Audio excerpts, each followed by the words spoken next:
ريح عاصف وفرحوا بها جاءتها ريح عاصف وجاءهم الموج من كل مكان وظنوا أنهم أحيط بهم دعوا الله مخلصين له الدين لئن أنجيتنا من هذه لنكونن من الشاكرين فلما أنجاهم إذا هم يبغون في الأرض بغير الحق يا أيها الناس إنما بغيكم على أنفسكم متاع الحياة الدنيا ثم إلينا مرجعكم فننبئكم بما كنتم تعملون إنما مثل الحياة الدنيا كماء أنزلناه من السماء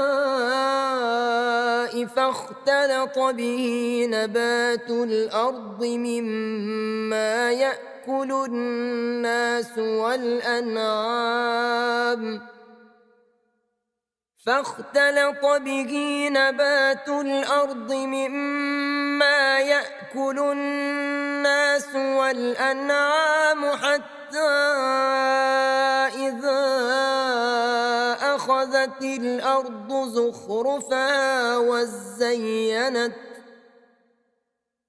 وظن أهلها أنهم قادرون عليها أتاها أمرنا ليلا أو نهارا فجعلناها حصيدا كأن لم تغن بالأمس كذلك نفصل الآيات لقوم يتفكرون دار السلام ويهدي من يشاء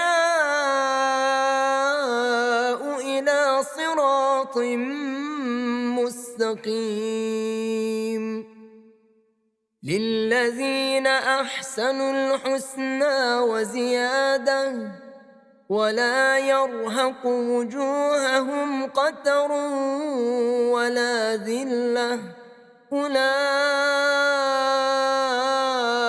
أصحاب الجنة هم فيها خالدون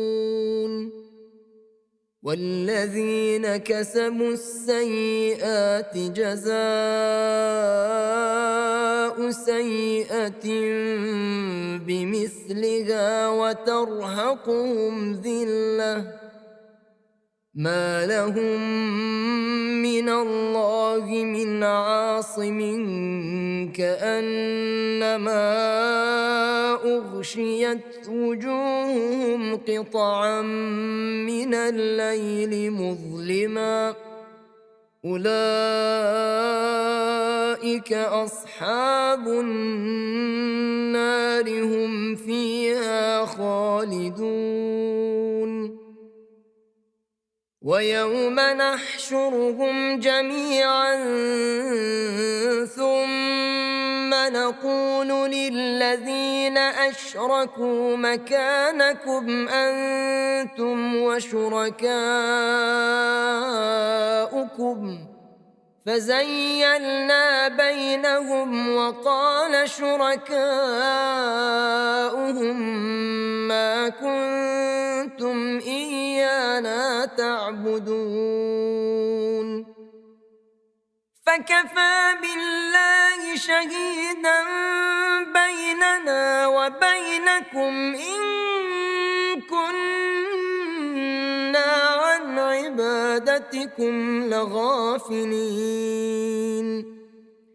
هنالك تبلو كل نفس ما أسلفت وردوا إلى الله مولاهم الحق وضل عنهم ما كانوا يفترون قل من يرزقكم من السماء والأرض أم من يملك السمع والأبصار ومن يخرج الحي من الميت ويخرج الميت من الحي ومن يدبر الأمر فسيقولون الله فقل أفلا تتقون فذلكم الله ربكم الحق فماذا بعد الحق إلا الضلال فأنى تصرفون كذلك حقت كلمة ربك على الذين فسقوا أنهم لا يؤمنون قل هل من شركائكم من يبدأ الخلق ثم يعيده قل الله يبدأ الخلق ثم يعيده فأنى تؤفكون قل هل من شركائكم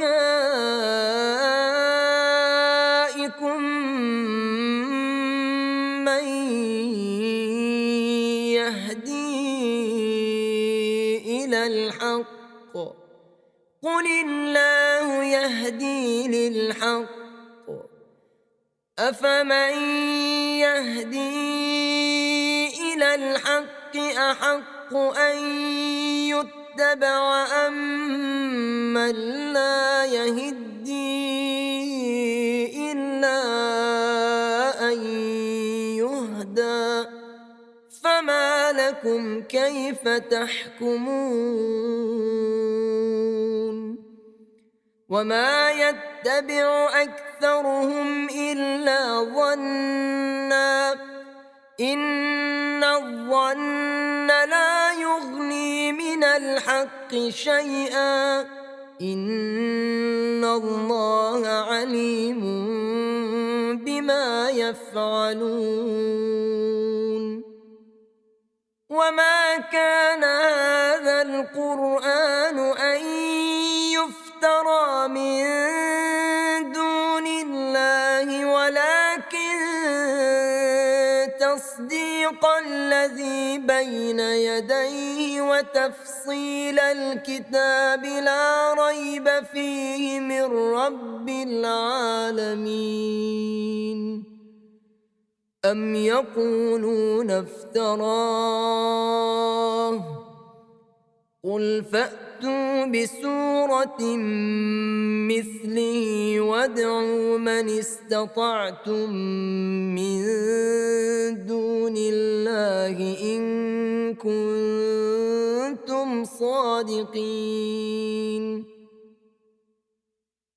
بل كذبوا بما لم يحيطوا بعلمه ولما يأتهم تأويله كذلك كذب الذين من قبلهم فانظر كيف كان عاقبة الظالمين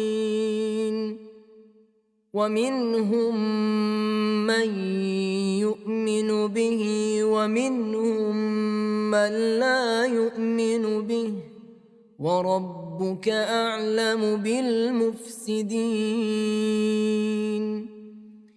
وإن كذبوك فقل لي عملي ولكم عملكم أنتم بريئون مما أعمل وأنا بريء مما تعملون ومنهم من يستمعون إليك أفأنت تسمع الصم ولو كانوا لا يعقلون ومنهم من ينظر إليك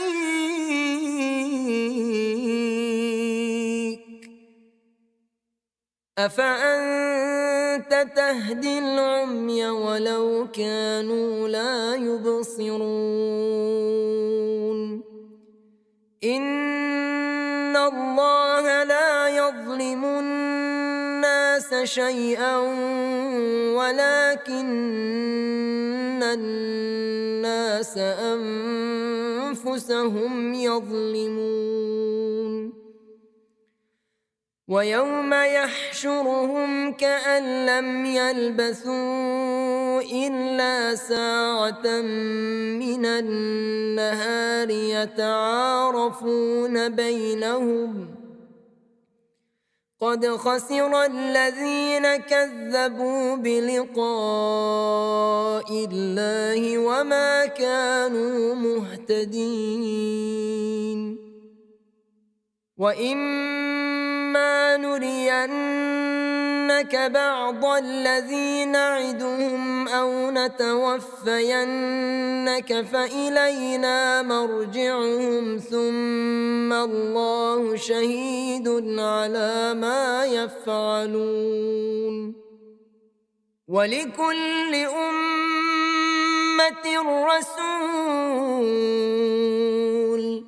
فإذا جاء رسولهم قضي بينهم بالقسط وهم لا يظلمون ويقولون متى هذا الوعد إن كنتم صادقين قل لا أملك لنفسي ضرا ولا نفعا إلا ما شاء الله لكل أمة أجل إذا جاء أجلهم فلا يستأخرون ساعة ولا يستقدمون قل أرأيتم إن أتاكم عذابه بياتا أو نهارا ماذا يستعجل منه المجرمون أثم إذا ما وقع آمنتم به الآن وقد كنتم به تستعجلون ثم قيل للذين ظلموا ذوقوا عذاب الخلد هل تجزون إلا بما كنتم تكسبون ويستنبئونك أحق هو قل إي وربي إنه لحق وما أنتم بمعجزين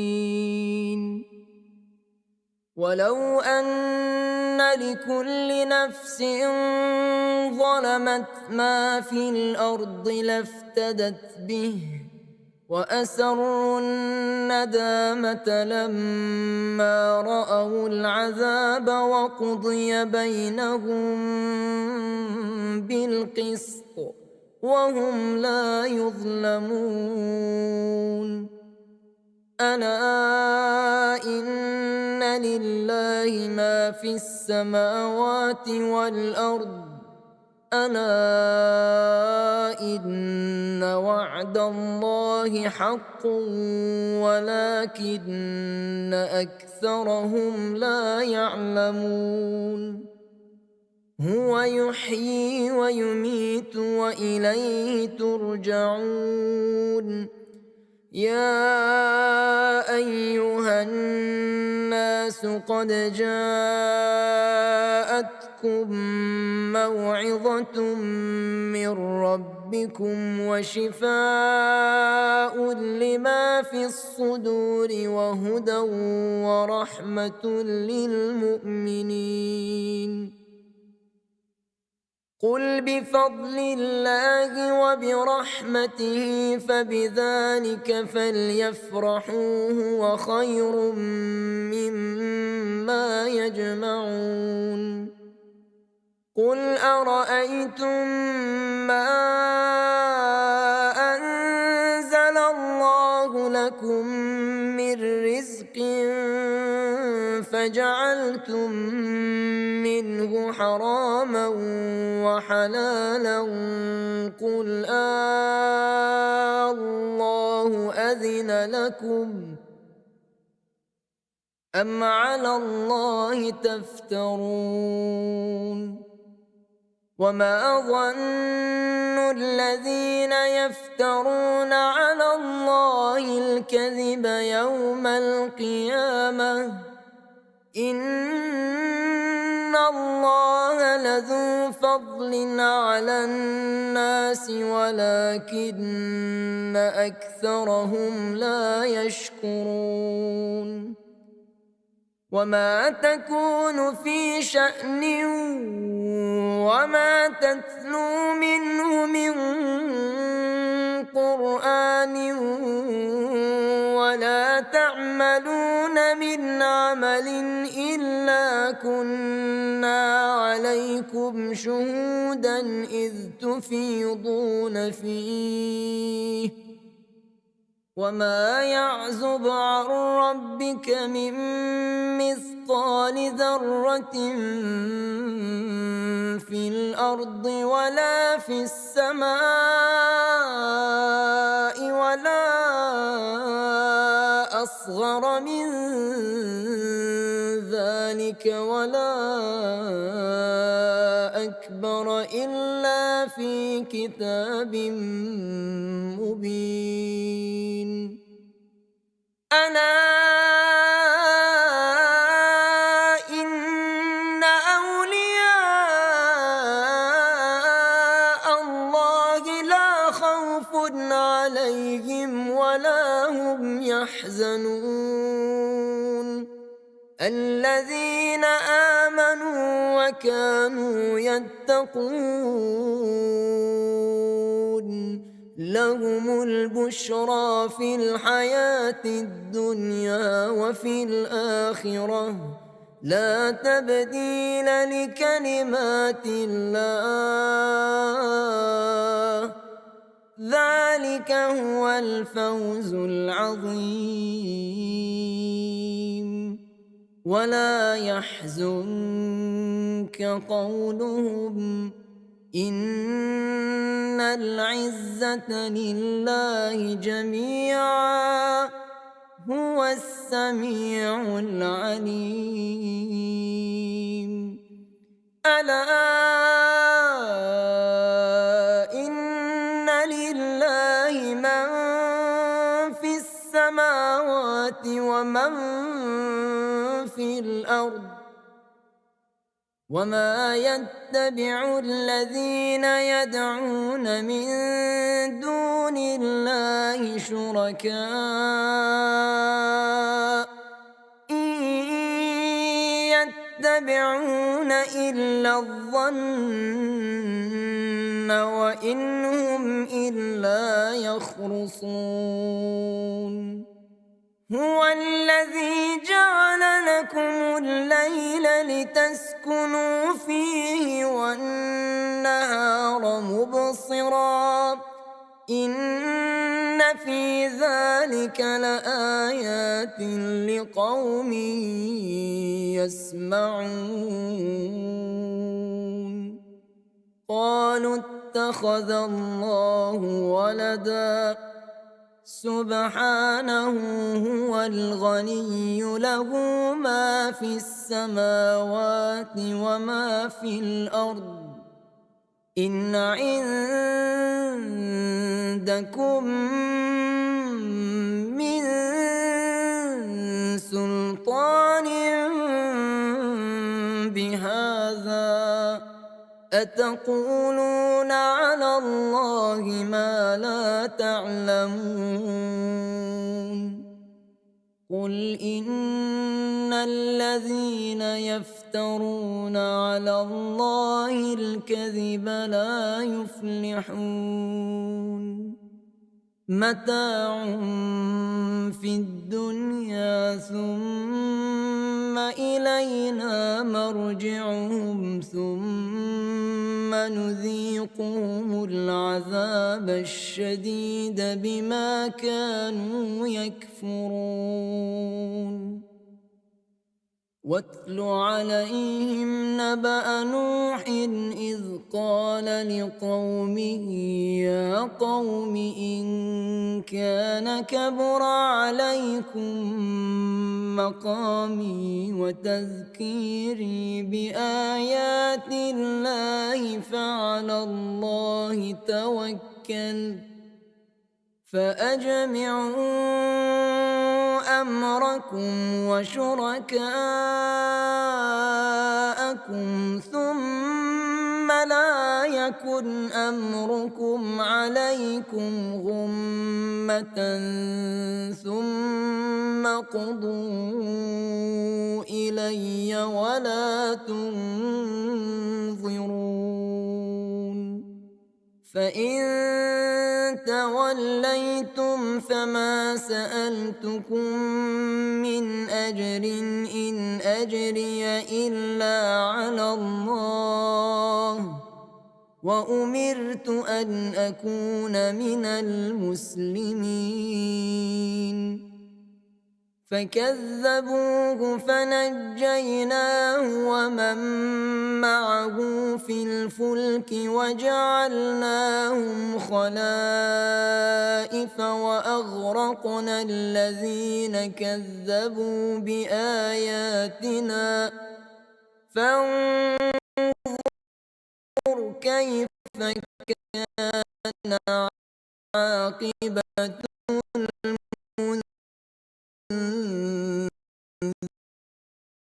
المنذرين ثم بعده رسلا إلى قومهم فجاءوا من قبل ذلك نطبع على قلوب المعتدين ثم بعثنا من بعدهم هارون إلى فرعون ومن بآياتنا استكبروا وكانوا قوما مجرمين فلما جاءهم الحق من عندنا قالوا إن هذا لسحر مبين قال موسى أتقولون للحق لما جاءكم أسحر ولا يفلح الساحرون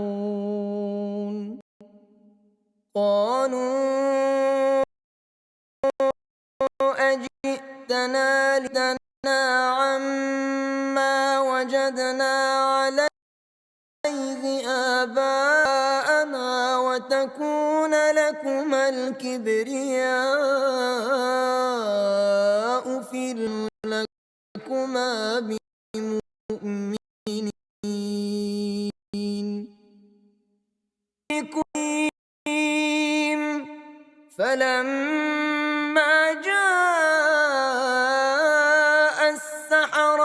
قال لهم موسى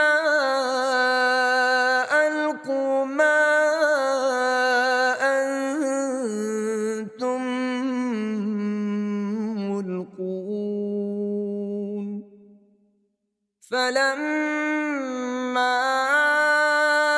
ألقوا قال موسى ما جئتم به السحر إن الله سيبطله إن الله لا يصلح عمل المفسدين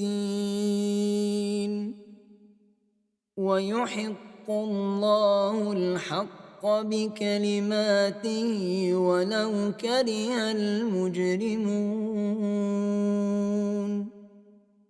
فما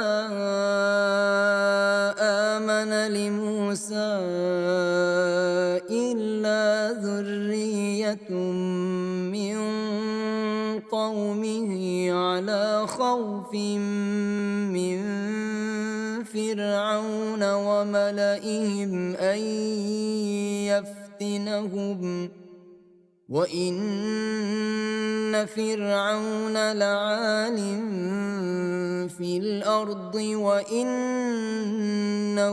لمن المسرفين وقال موسى يا قوم إن كنتم آمنتم بالله فعليه توكلوا إن كنتم مسلمين فقالوا على الله توكلنا ربنا لا تجعلنا فتنة للقوم الظالمين ونجنا برحمتك من القوم الكافرين وأوحينا إلى موسى وأخيه أن تبوأ لقومكما بمصر بيوتا واجعلوا بيوتكم قبلة وأقيموا الصلاة وبشر المؤمنين وقال موسى ربنا إنك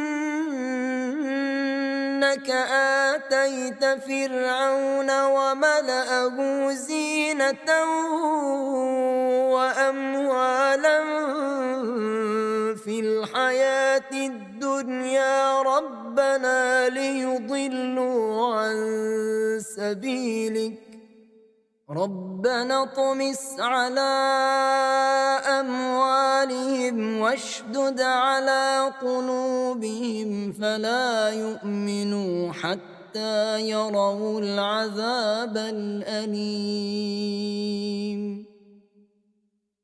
قال قد أجيبت دعوتكما فاستقيما ولا تتبعان سبيل الذين لا يعلمون وجاوزنا ببني إسرائيل البحر فأتبعهم فرعون وجنوده بغيا وعدوا حتى إذا أدركه الغرق قال آمنت أنه لا إله إلا الذي آمنت به بنو إسرائيل وأنا من المسلمين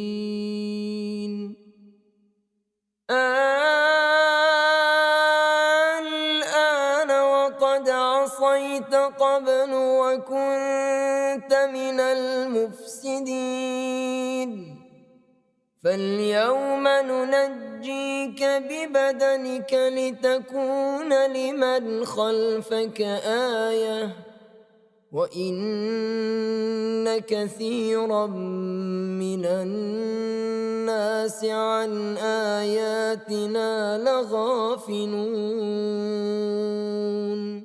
ولقد بوأنا بني إسرائيل مبوأ صدق ورزقناهم من الطيبات فما اختلفوا حتى جاءهم العلم إن ربك يقضي بينهم يوم القيامة فيما كانوا فيه يختلفون فإن كنت في شك مما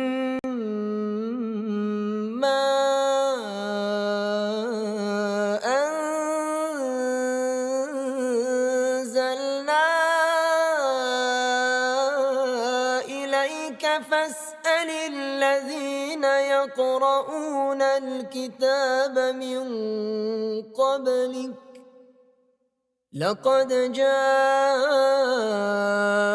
الحق من ربك فلا تكونن من الممترين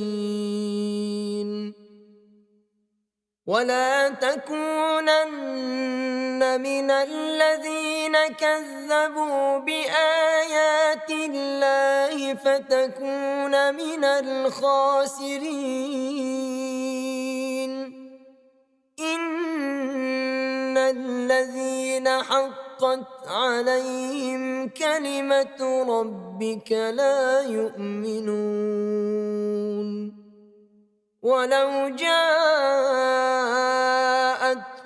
كل آية حتى يروا العذاب الأليم فلولا كانت قرية آمنت فنفعها إيمانها إلا قوم يونس لما آمنوا كشفنا عنهم عذاب الخزي في الحياة الدنيا ومتعناهم إلى حين ولو شاء ربك لآمن من في الأرض كلهم جميعا أفأنت تكره الناس حتى يكونوا مؤمنين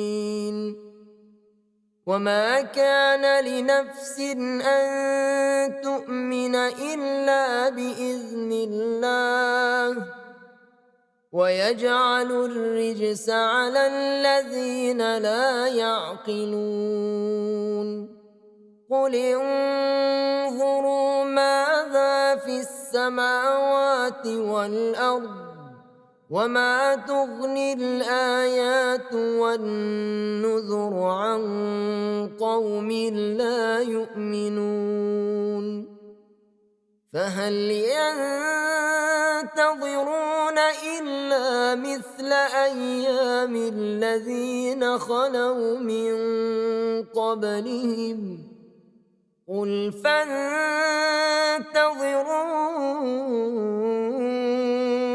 إني معكم من المنتظرين ثم ننجي رسلنا والذين آمنوا كذلك حقا علينا ننجي المؤمنين قل يا أيها الناس إن كنتم في شك من ديني فلا أعبد الذين الذين تعبدون من دون الله ولكن أعبد الله الذي يتوفاكم وأمرت أن أكون من المؤمنين وأن أقم وجهك للدين حنيفا ولا تكونن من المشركين ولا تدع من دون الله ما لا ينفعك ولا يضرك فإن فعلت فإنك إذا من الظالمين وإن يمسسك الله بضر فلا كاشف له إلا هو وإن يردك بخير فلا راد لفضله يصيب به من يشاء من عباده وهو الغفور الرحيم قل يا أيها الناس قد جاءكم الحق من ربكم فمن اهتدى فإنما يهتدي لنفسه ومن ضل فإنما يضل عليها وما أنا عليكم بوكيل واتبع ما يوحى إليك واصبر حتى يحكم الله وهو خير الحاكمين بسم الله الرحمن الرحيم ألف لام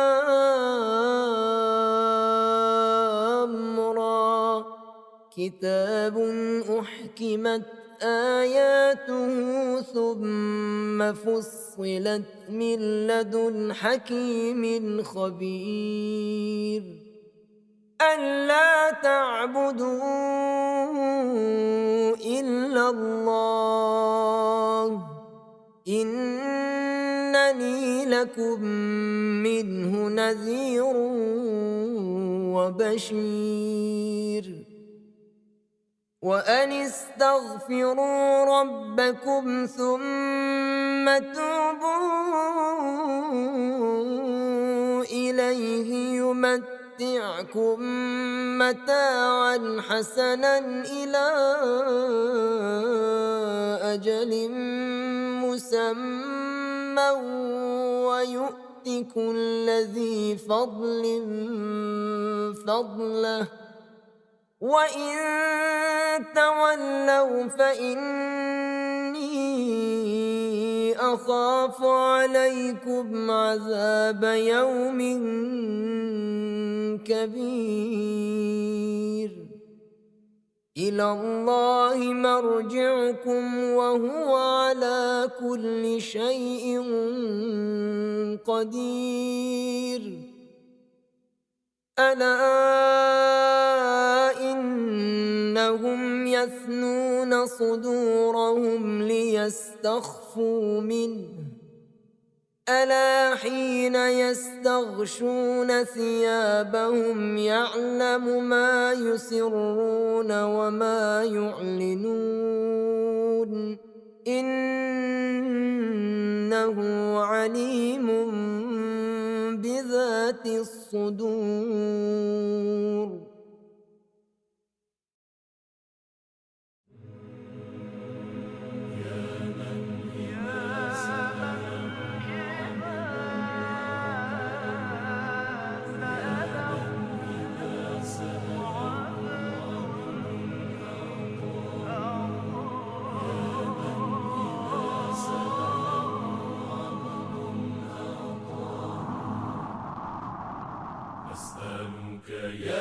من هو الله الذي لا إله إلا هو الرحمن الرحيم الملك القدوس السلام المؤمن المهيمن العزيز الجبار المتكبر الخالق البارئ المصور الغفار القهار الوهاب الرزاق الفتاح العليم القابض الباسط الخافض الرافع المعز المذل السميع البصير الحكم العدل اللطيف الخبير الحليم العظيم الغفور الشكور العلي الكبير الحفيظ المقيت الحسيب الجليل الكريم الرقيب المجيب الواسع الحكيم الودود المجيد الباعث الشهيد الحق الوكيل القوي المتين الولي الحميد المحصي المبدئ المعيد المحيي المميت الحي القيوم الواجد الماجد الواحد الصمد القادر المقتدر المقدم المؤخر الأول الآخر الظاهر الباطن الوالي المتعالي البر التواب المنتقم العفو الرؤوف مالك الملك ذو الجلال والإكرام المقسط الجامع الغني المغني المانع الضار النافع النور الهادي البديع الباقي الوارث الرشيد الصبور الذي ليس كمثله شيء وهو السميع البصير اللهم صل أفضل صلاة على أسعد مخلوقاتك سيدنا محمد وعلى آله وصحبه وسلم عدد معلوماتك ومداد كلماتك كلما ذكرك الذاكرون وغفل عن ذكره الغافلون.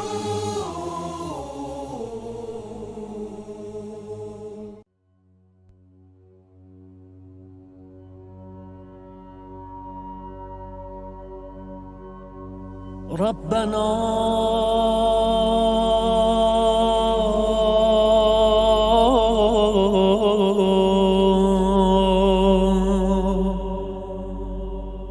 لا تزغ قلوبنا بعد إذ هديتنا وهب لنا من لدنك رحمة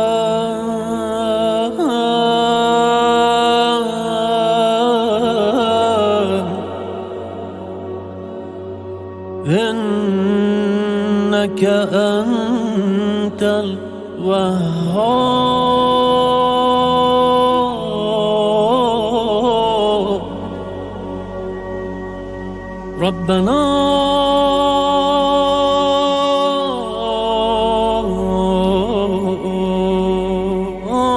آمنا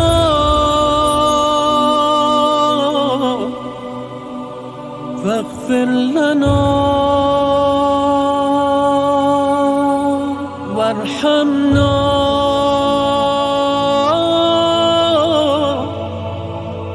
وأنت خير الراحمين. ربنا آتنا من لدنك رحمة وهيئ لنا من أمرنا رشدا. ربنا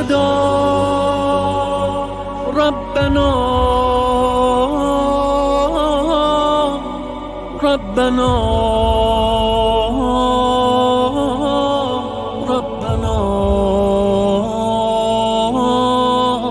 أفرغ علينا صبرا وثبت أقدامنا وانصرنا على القوم الكافرين. الله أكبر الله أكبر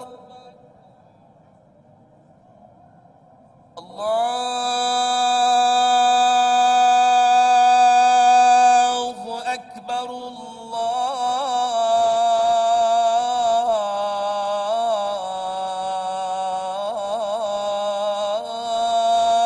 الله أكبر.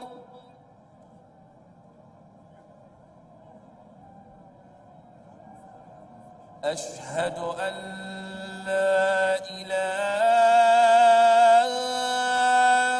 إلا الله.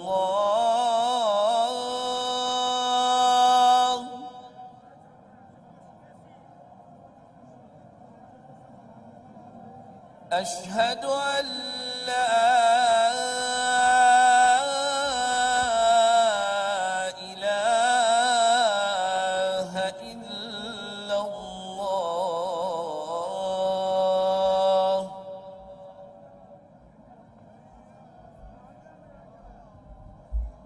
أشهد أن محمدًا رسول الله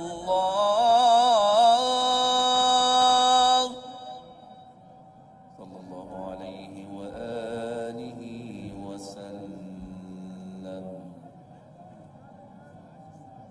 أشهد أن محمدًا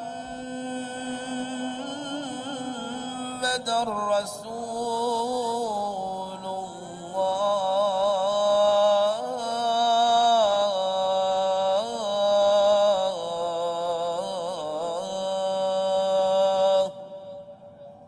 صلى الله عليه وآله وسلم.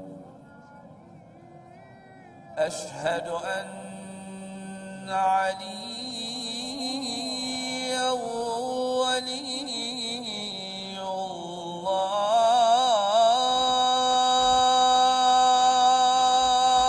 الله.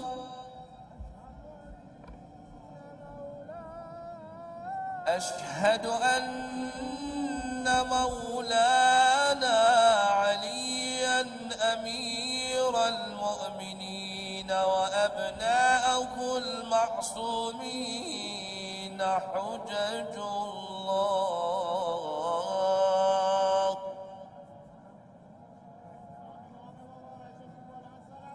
حي على الصلاة.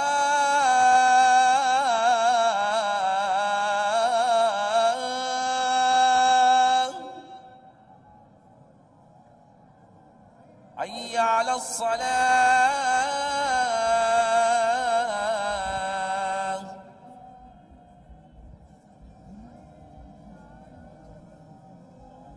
حي على الفلاح.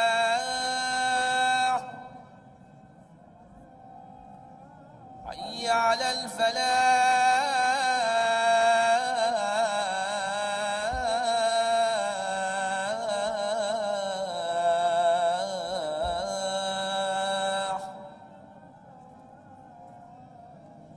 حي على خير العمل.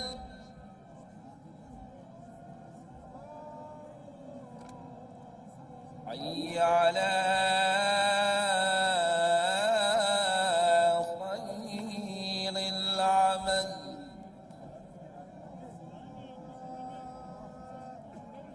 الله أكبر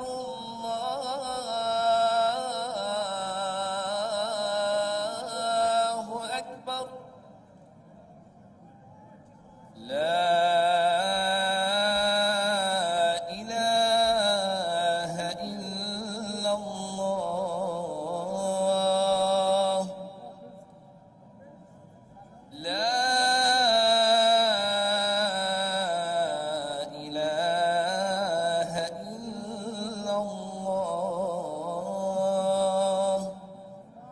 صل اللهم على محمد وآل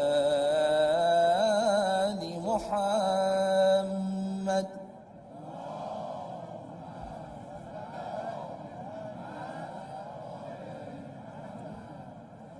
الله أكبر. يا الله، أعوذ بالله من الشيطان الرجيم. أشهد أن لا إله إلا الله. السلام عليكم ورحمة الله وبركاته.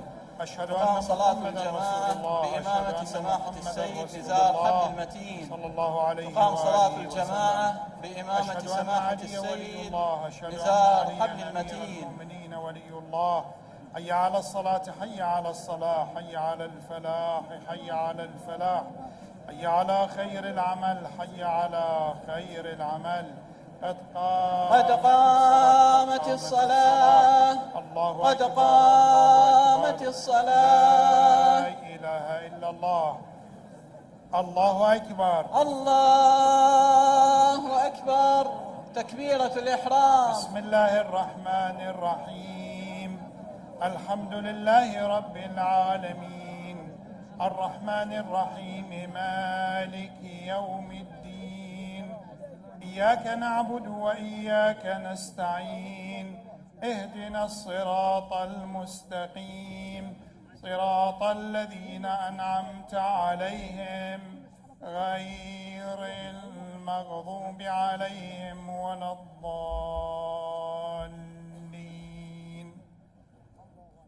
بسم الله الرحمن الرحيم. إذا جاء نصر الله والفتح ورأيت الناس يدخلون في دين الله أفواجا فسبح بحمد ربك واستغفره إنه كان توابا.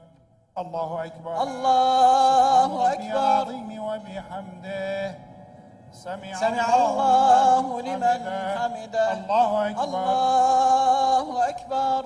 سبحان ربي الأعلى وبحمده. الله أكبر. الله. الله أكبر. الله أكبر. سبحان ربي الأعلى وبحمده. الله أكبر. بحول الله بحول الله وقوته. بسم الله الرحمن الرحيم.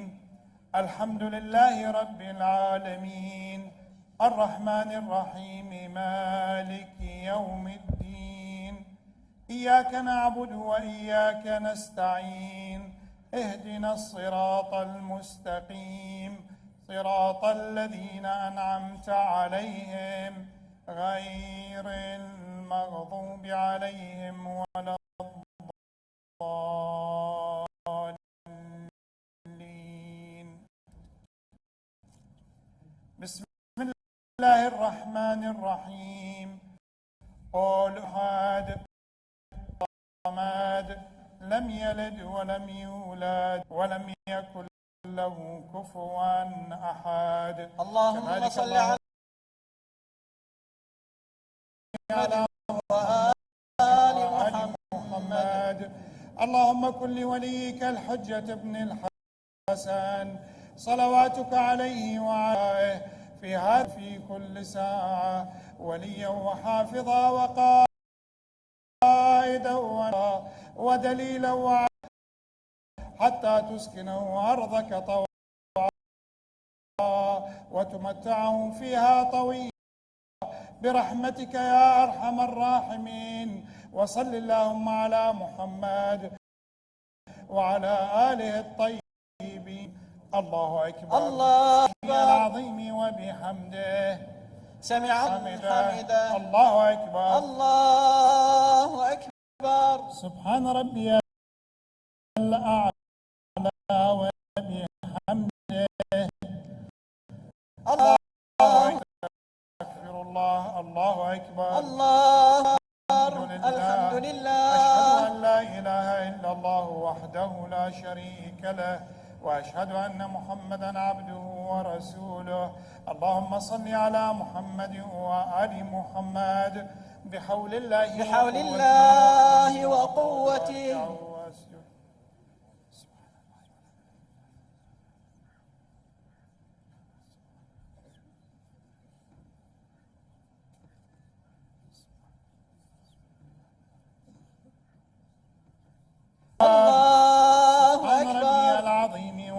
وبحمده.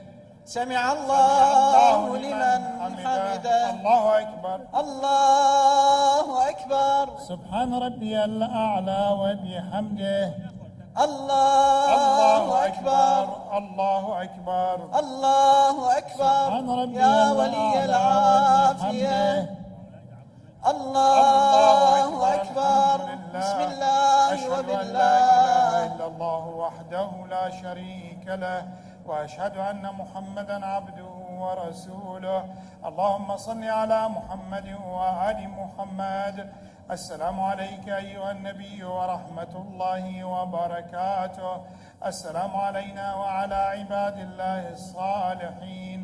السلام عليكم ورحمة الله وبركاته. السلام عليكم ورحمة الله وبركاته.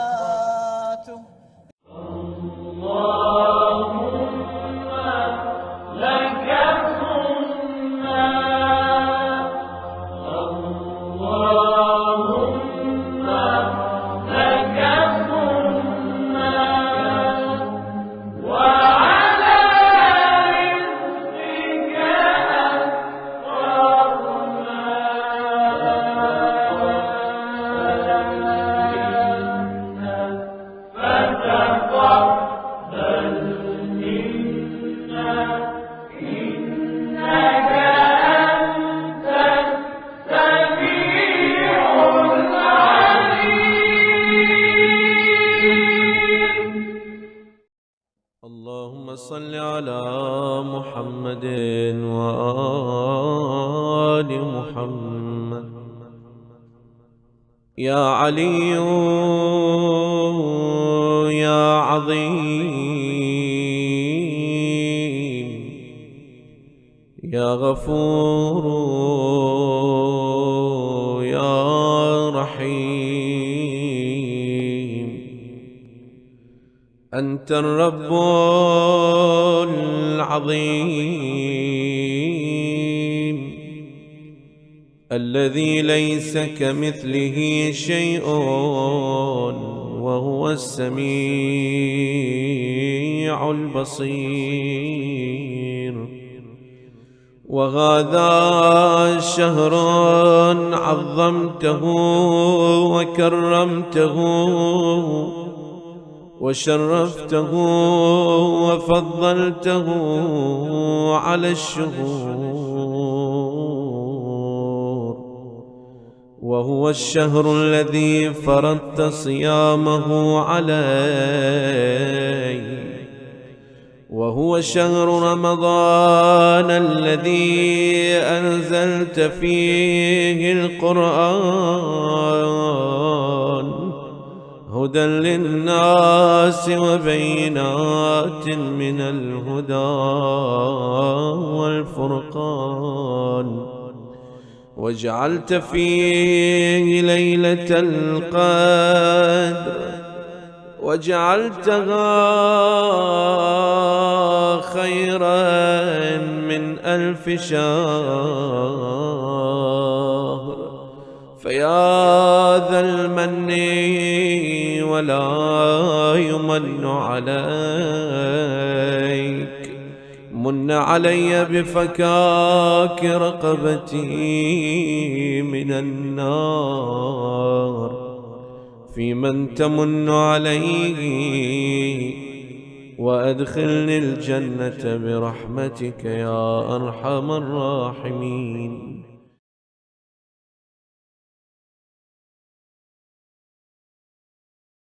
بسم الله الرحمن الرحيم. اللهم صل على محمد وآل محمد. اللهم حبب إلي فيه الإحسان وكره إلي فيه الفسوق والعصيان، وحرم علي فيه السخط والنيران، بعونك يا غياث المستغيثين.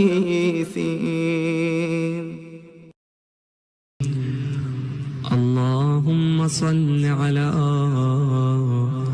محمد وآل محمد.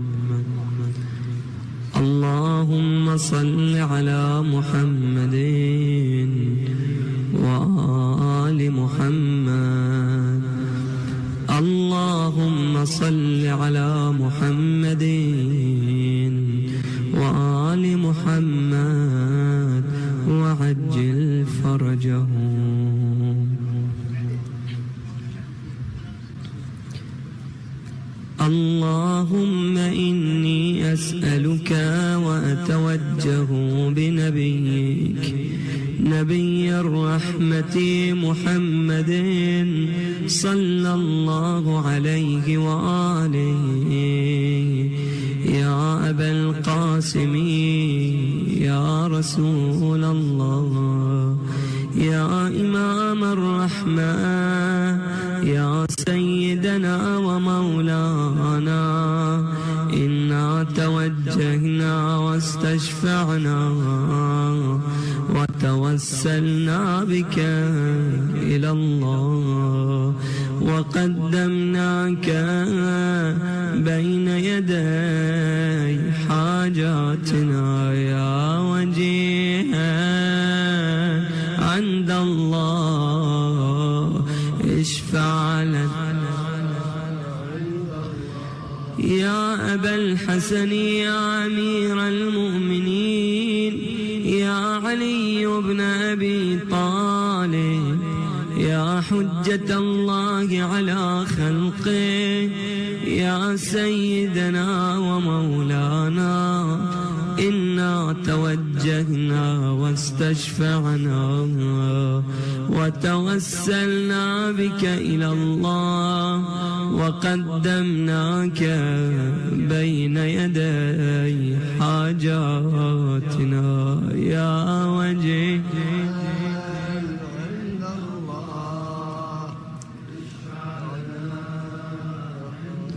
يا فاطمة الزهراء يا بنت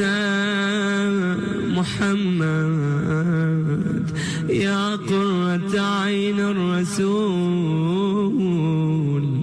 يا سيدتنا ومولاتنا إنا توجهنا واستشفعنا وتوسلنا بك إلى الله وقدمناك بين يدي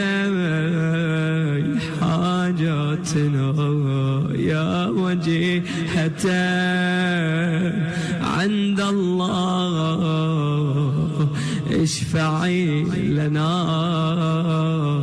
عند الله يا أبا محمد يا حسن بن علي أيها المجتبى يا ابن رسول الله يا حجة الله على خلقه يا سيدنا ومولانا إنا توجهنا واستشفعنا وتوسلنا بك إلى الله وقدمناك بين يدي حاجاتنا يا وجيها عند الله اشفع لنا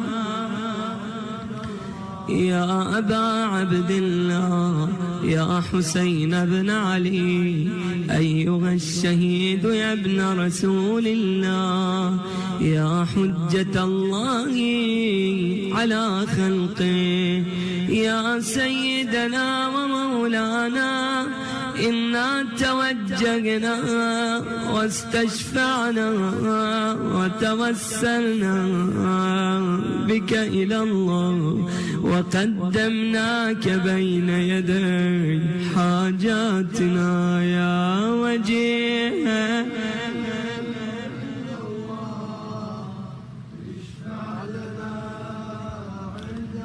يا أبا الحسن يا علي بن الحسين يا زين العابدين يا ابن رسول الله يا حجة الله على خلقه يا سيدنا ومولانا إنا توجهنا واستشفعنا وتوسلنا بك إلى الله وقدمناك بين يدي حاجاتنا يا وجيه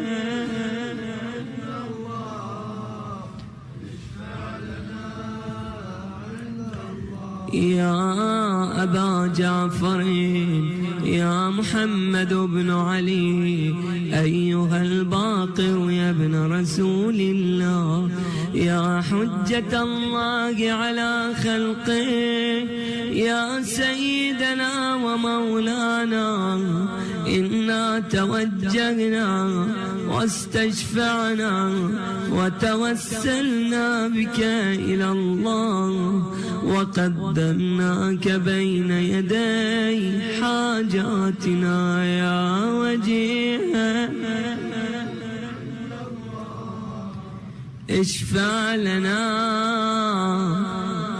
يا أبا عبد الله يا جعفر بن محمد أيها الصادق يا ابن رسول الله يا حجة الله على خلقه يا سيدنا ومولانا إنا توجهنا واستشفعنا وتوسلنا بك إلى الله وقدمناك بين يدي حاجاتنا يا وجيه عند الله اشفع لنا يا أبا الحسن يا موسى بن جعفر أيها الكاظم يا ابن رسول الله يا حجة الله على خلقه يا سيدنا ومولانا إنا توجهنا واستشفعنا وتوسلنا بك إلى الله وقدمناك بين يدي حاجاتنا يا وجيه اشفع لنا عند الله أبا الحسن يا علي بن موسى أيها الرضا يا ابن رسول الله يا حجة الله على خلقه يا سيدنا ومولانا إنا توجهنا واستشفعنا وتوسلنا بك إلى الله وقدمناك بين يدي حاجاتنا يا وجيه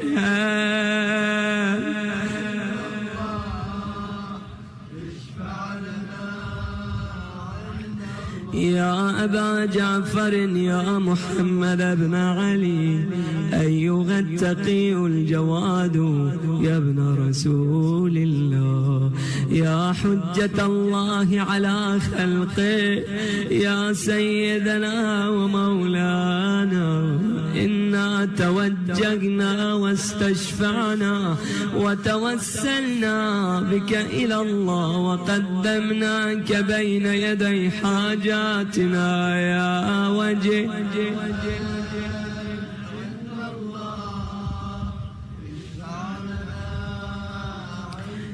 يا أبا الحسن يا علي بن محمد أيها الهادي النقي يا ابن رسول الله يا حجة الله على خلقه يا سيدنا ومولانا إنا توجهنا واستشفعنا وتوسلنا بك إلى الله وقدمناك بين يدي حاجاتنا يا وجيها عند الله اشفع لنا يا أبا محمد يا حسن بن علي أيها الزكي العسكري يا ابن رسول الله، يا حجة الله على خلقه، يا سيدنا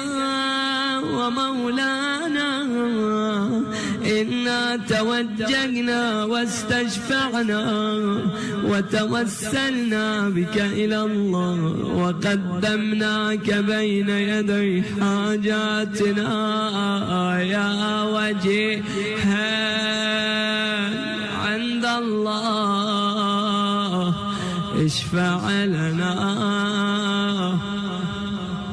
يا وصي الحسن والخلف الحجة، أيها القائم المنتظر المهدي يا ابن رسول الله، إنا توجهنا واستشفعنا وتوسلنا بك إلى الله، وقدمناك بين يدي حاجاتنا يا وجيها عند الله،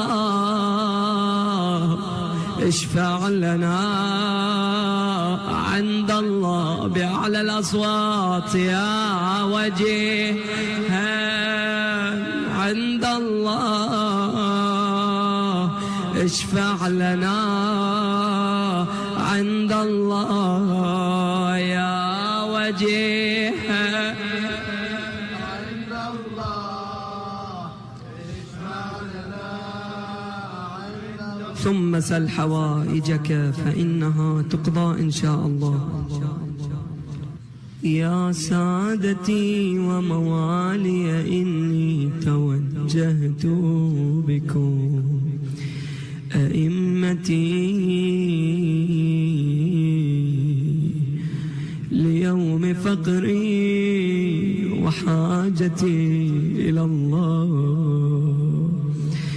وتوسلت بكم إلى الله، واستشفعت بكم إلى الله، فاشفعوا لي عند الله،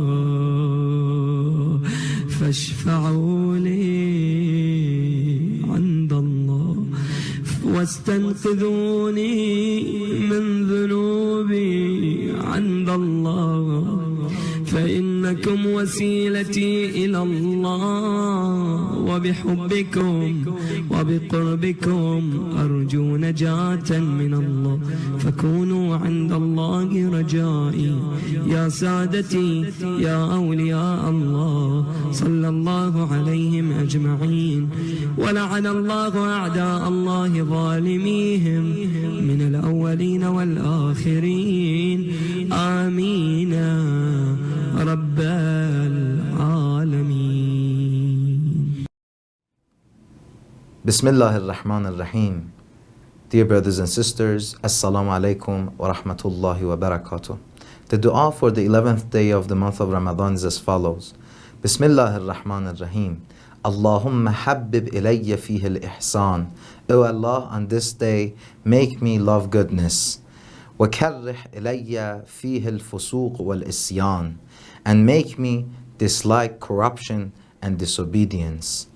وَحَرِّمْ عَلَيَّ فِيهِ السَّخَطِ وَالنَّيْرَانِ, and prohibit me from anger and the fire of the hell. بِعَوْنِكَ يَا غِيَاثَ الْمُسْتَغِيثِينَ, by your help, O the helper of those who seek help. Defining the word ihsan in Arabic, it's been said that the ihsan is beyond goodness. It is not just goodness, but it is beyond it. If you want to make it simplified, if you want to say it in an easier way, ihsan means amal salih, the right deed on the right time. The right deed on the correct and right time. It has been said that ihsan is that highest level of human perfection that Islam highlights it.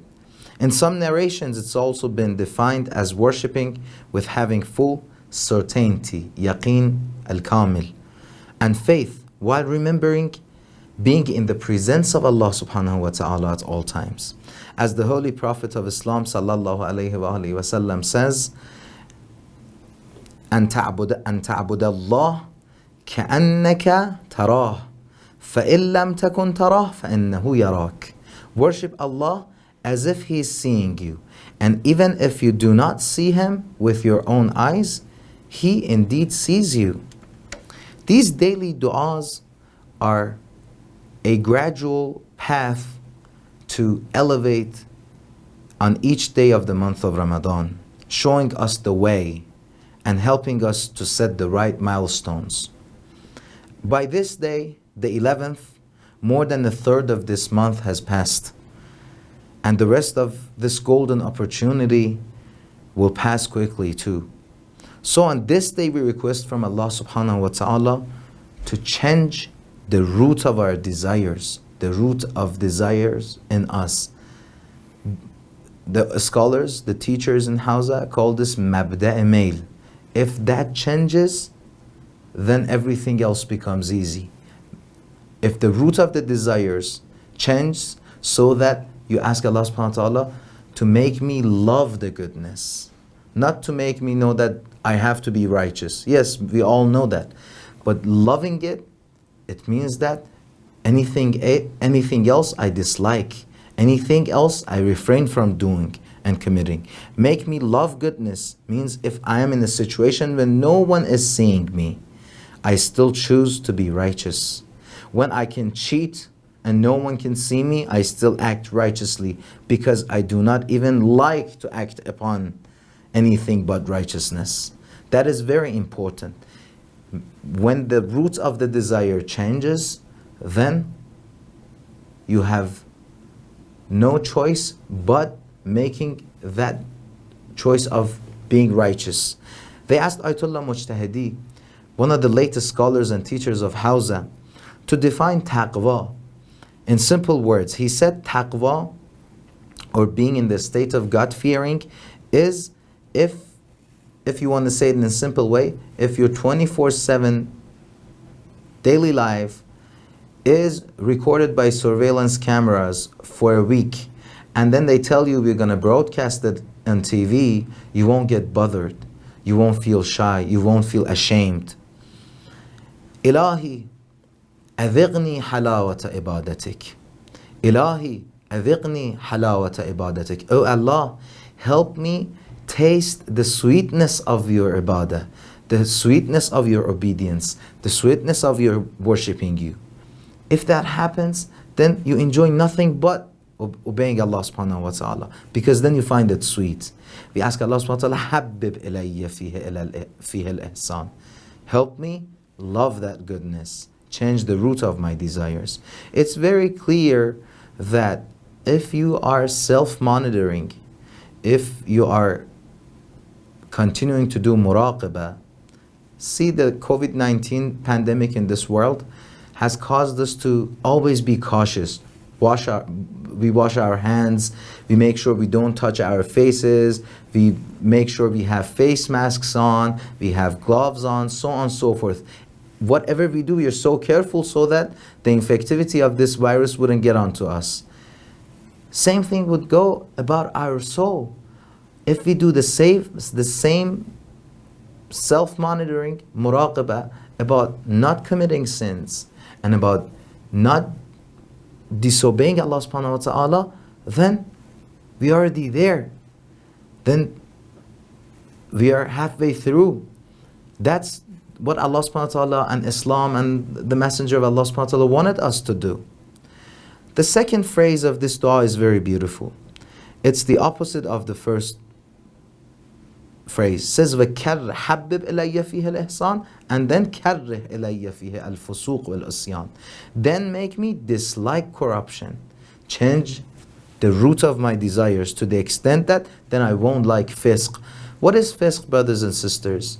Fisq is said to be, literal meaning of it is taking the seed of a date out of the flesh. It means departing from Allah's obedience. It's obvious that the nature of human beings, our fitra feels a discomfort when committing sins for the very first time. Our nature, our fitra, usually dislikes corruption, usually dislikes making sins, committing sins. But what happens is the repetition of these sins, the repetition of disobedience of Allah subhanahu wa ta'ala will take that karh and dislike away from us. When we do istighfar, we ask Allah subhanahu wa ta'ala to help us hate those sins, to help us dislike disobedience of Allah subhanahu wa ta'ala. The Prophet of Islam says, حُبُّكَ لِلْشَيْءِ يُعْمَى وَيُصَامْ. Your love for something will make you blind and dumb. You love something, you love to commit it, then you just forget about everything else. We ask Allah subhanahu wa ta'ala to let us dislike corruption. One of the things that we understand reading and reciting these du'as is the etiquette of beseeching something from Allah subhanahu wa ta'ala, because it's a gradual process. We first love the good, and then we ask Allah subhanahu wa ta'ala to help us dislike the bad, and then by this, if both happens, then it has reflection on our a'mal in this dunya. وَحَرِّمْ عَلَيَّ فِيهَا السَّخَةِ وَالنِّيرَانِ. And prohibit me from anger and the fire. If someone is a good doer, if the deeds are all set and good, then that person will not feel the fire of the hell. So these du'as are showing us a gradual path. And the etiquette of the ending of the dua is very beautiful. It says, بِعَوْنِكَ يَا غِيَاثَ الْمُسْتَغِيثِينَ. On each day, we ask Allah subhanahu wa ta'ala, we beseech to Him by one of His attributes. Help us, O the helper of those who seek help, insha'Allah. Wassalamu alaikum wa rahmatullahi wa barakatuh. بسم الله الرحمن الرحيم. اللهم إني أفتتح الثناء بحمدك وأنت مسدد للصواب بمنك، وأيقنت أنك أنت أرحم الراحمين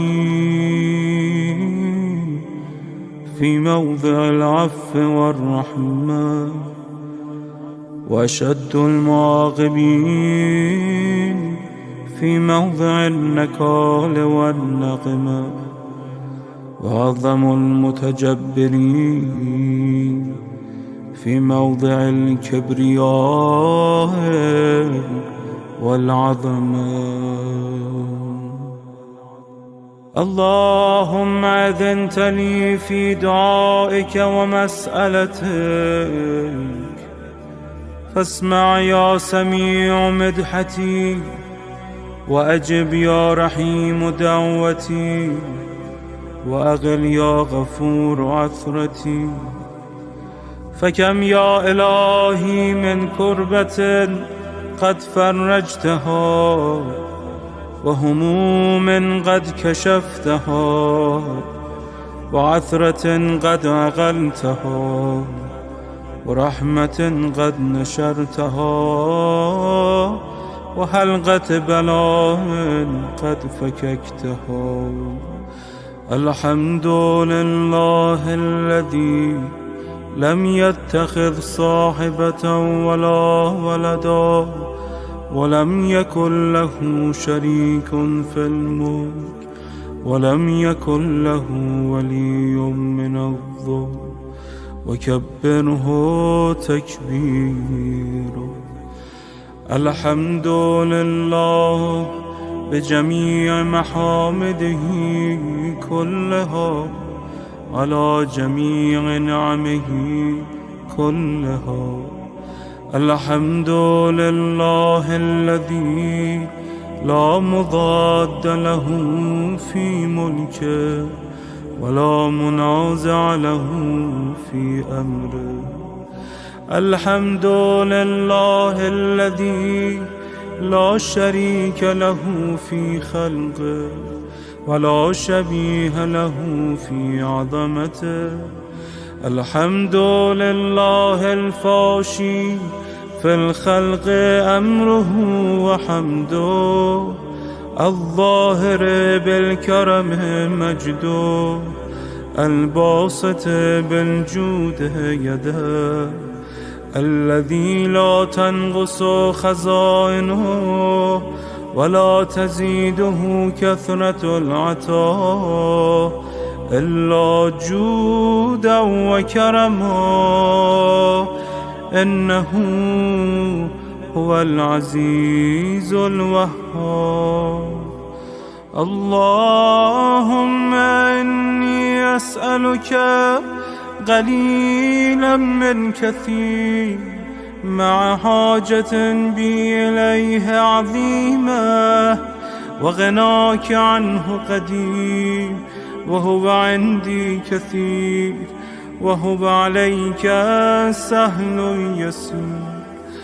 اللهم إن عفك عن ذنبي وتجاوزك عن خطيئتي وصفحك عن ظلمي وسترك على قبيح عملي وحلمك عن كثير جرمي عندما كان من خطئي وعمدي أطمعني في أن أسألك ما لا أستوجبه منك الذي رزقتني من رحمتك وأريتني من قدرتك وعرفتني من إجابتك فصرت أدعوك آمنا وأسألك مستأنسا لا خائفا ولا وجلا مدلا عليك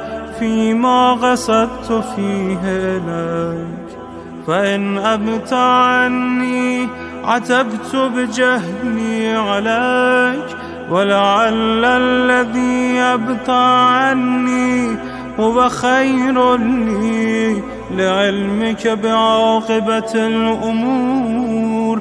فلم أر مولا كريما أصبر على عبد اللئيم منك علي يا رب.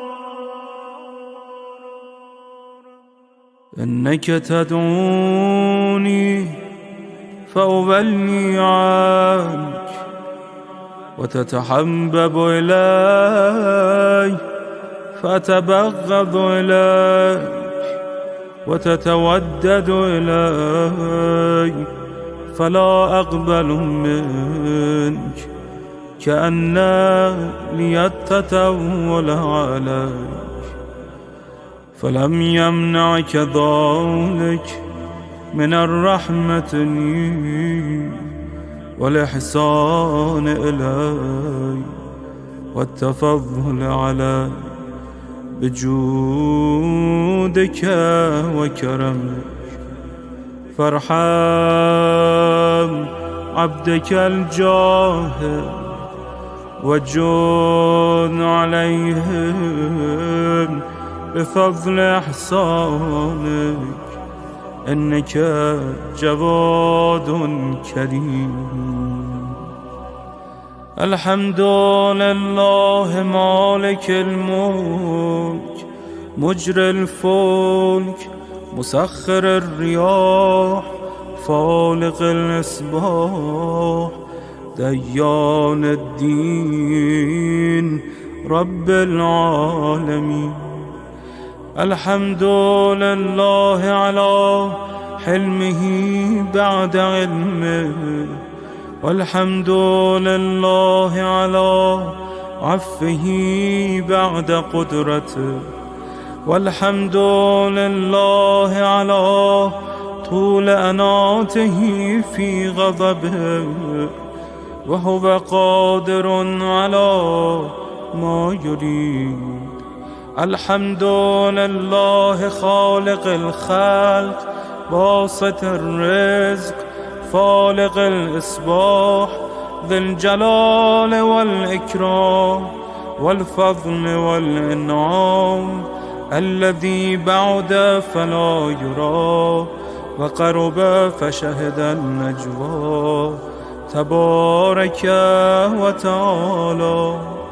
الحمد لله الذي ليس له منازع يعادله ولا شبيه يشاكله ولا ظهير يعاضده، قهر بعزته العزة وتواضع لعظمته العظمى، فبلغ بقدرته ما يشاء. الحمد لله الذي يجيبني حين أنادي ويستر على كل عورة وأنا أعصيه، ويعظم النعمة علي فلا أجازي. وكم من موهبة هنية قد أعطى، وعظيمة مخوفة قد كفى، وبهجة مونقة قد أرى، فأثني عليه حامدا وأذكره مسبحا. الحمد لله الذي لا يهتك حجابه ولا يغلق بابه ولا يرد سائله ولا يخيب آمله. الحمد لله الذي يؤمن الخائفين وينجي الصالحين ويرفع المستضعفين ويضع المستكبرين ويهلك ملوكا ويستخلف آخرين. والحمد لله قاصم الجبارين مبير الظالمين مدرك الهاربين نكال الظالمين صريخ المستصرخين موضع حاجات الطالبين معتمد المؤمنين. الحمد لله الذي من خشيته ترعد السماء وسكانها وترجف الأرض وعمارها وتموج البحار ومن يسبح في غمراته. الحمد لله الذي هدانا لهذا وما كنا لنهتدي لولا أن هدانا الله. الحمد لله الذي يخلق ولم يخلق ويرزق ولا يرزق ويطعم ولا يطعم ويميت الأحياء ويحيي الموتى وهو حي لا يموت بيده الخير وهو على كل شيء قدير. اللهم صل على محمد عبدك ورسولك وأمينك وصفيك وحبيبك وخيرتك من خلقك وحافظ سرك ومبلغ رسالاتك أفضل وأحسن وأجمل وأكمل وأزكى وأنمى وأطيب وأطهر وأسنى وأكثر ما صليت وباركت وترحمت وتحننت وسلمت على أحد من عبادك وأنبيائك ورسلك وصفتك وأهل الكرامة عليك من خلقك. اللهم وصل على علي أمير المؤمنين ووصي رسول رب العالمين عبدك ووليك وأخي رسولك وحجتك على خلقك وآيتك الكبرى والنبأ العظيم. وصل على الصديقة الطاهرة فاطمة الزهراء سيدة نساء العالمين.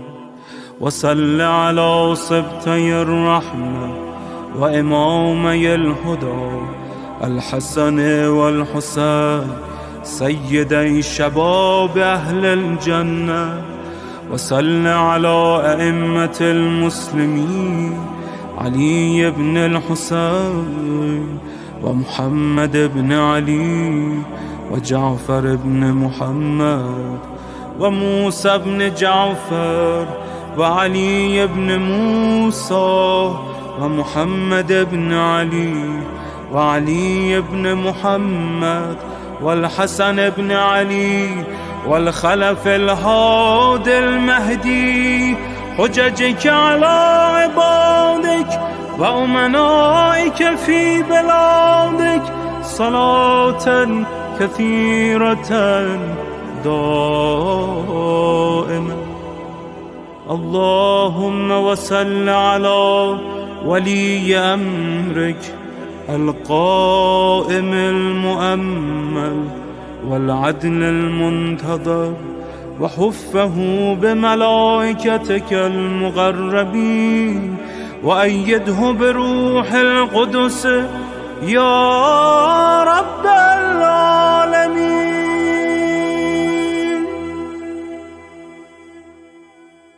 اللهم اجعله الداعي إلى كتابك والقائم بدينك. استخلفه في الأرض كما استخلفت الذين من قبله. مكن له دينه الذي ارتضيته له. أبدله من بعد خوفه أمنا يعبدك لا يشرك بك شيئا.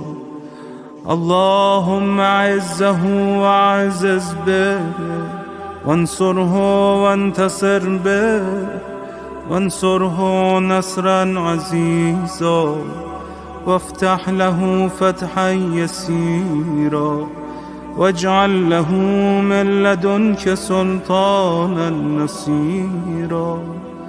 اللهم أظهر به دينك وسنة نبيك حتى لا يستخفي بشيء من الحق مخافة أحد من الخلق. اللهم إنا نرغب إليك في دولة كريمة تعز بها الإسلام وأهله وتذل بها النفاق وأهله وتجعلنا فيها من الدعاة إلى طاعتك والقادة إلى سبيلك وترزقنا بها كرامة الدنيا والآخرة. اللهم ما عرفتنا من الحق فحملنا وما غسرنا عنه فبلغنا. اللهم المم به شعثنا واشعب به صدعنا وارتق به فتقنا وكثر به قلتنا وأعزز به ذلتنا وأغن به عائلنا واغض به عن مغرمنا واجبر به فقرنا وسد به خلتنا ويسر به عسرنا وبيض به وجوهنا وفك به أسرنا وأنجح به طلبتنا وأنجز به مواعيدنا واستجب به دعوتنا وأعطنا به سؤلنا وبلغنا به من الدنيا والآخرة آمالنا وأعطنا به فوق رغبتنا يا خير المسؤولين وأوسع المعطين. اشف به صدورنا واذهب به غيظ قلوبنا واهدنا به لما اختلف فيه من الحق بإذنك، إنك تهدي من تشاء إلى صراط مستقيم. وانصرنا به على عدوك وعدونا إله الحق. آمين. اللهم إنا نشكو إليك فقد نبينا صلواتك عليه وآله وغيبة ولينا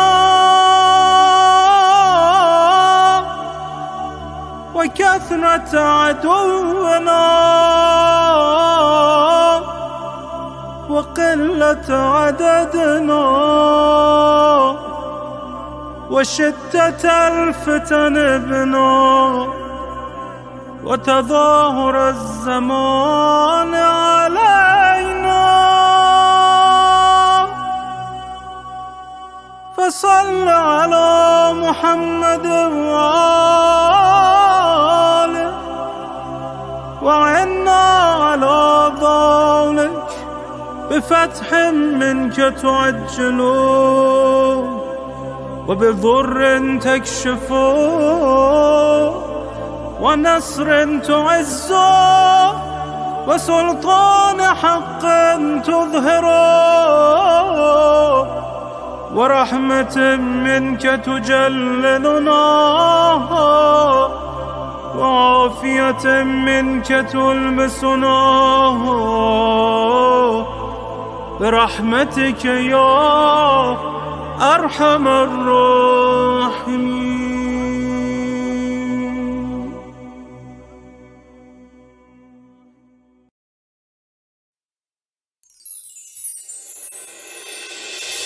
علي ولي الله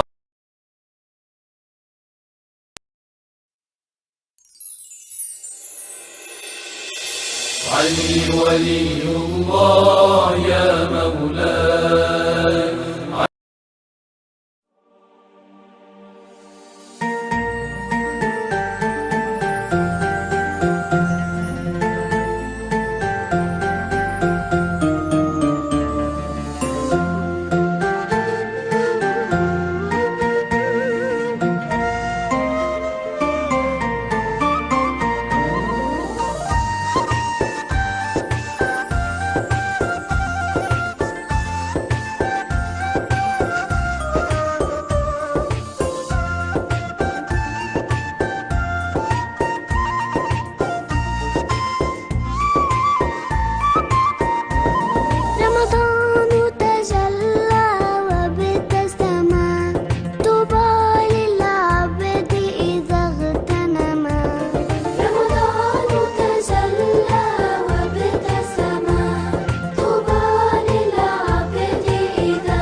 بالأجر الوافر زينه هو شهر الله ومضيفه بالأجر الوافر زينه عجبا ما أجزله من رزق وفره الباري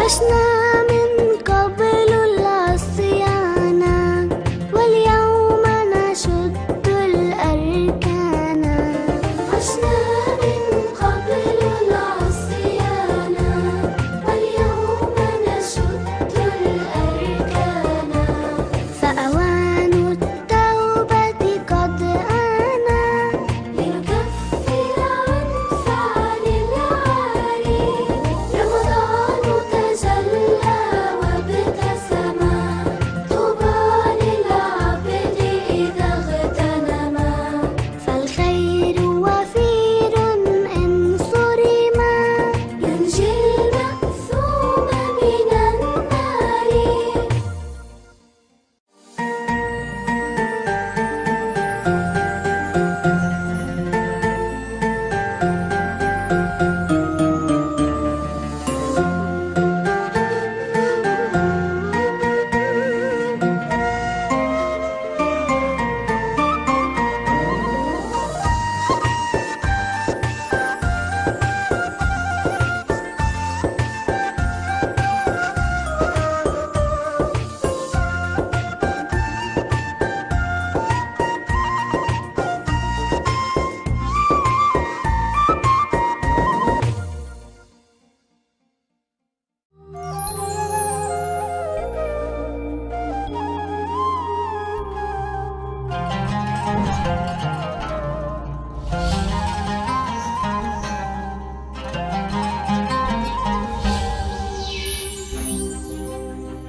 Alhamdulillah Rabbil Alameen Rahman Rahim Maliki Yawmiddin إياك نعبد وإياك نستعين اهدنا صراط المستقيم صراط الذين أنعمت عليهم غير المغضوب عليهم اللهم صل على محمد وعلى محمد واغفر لهم.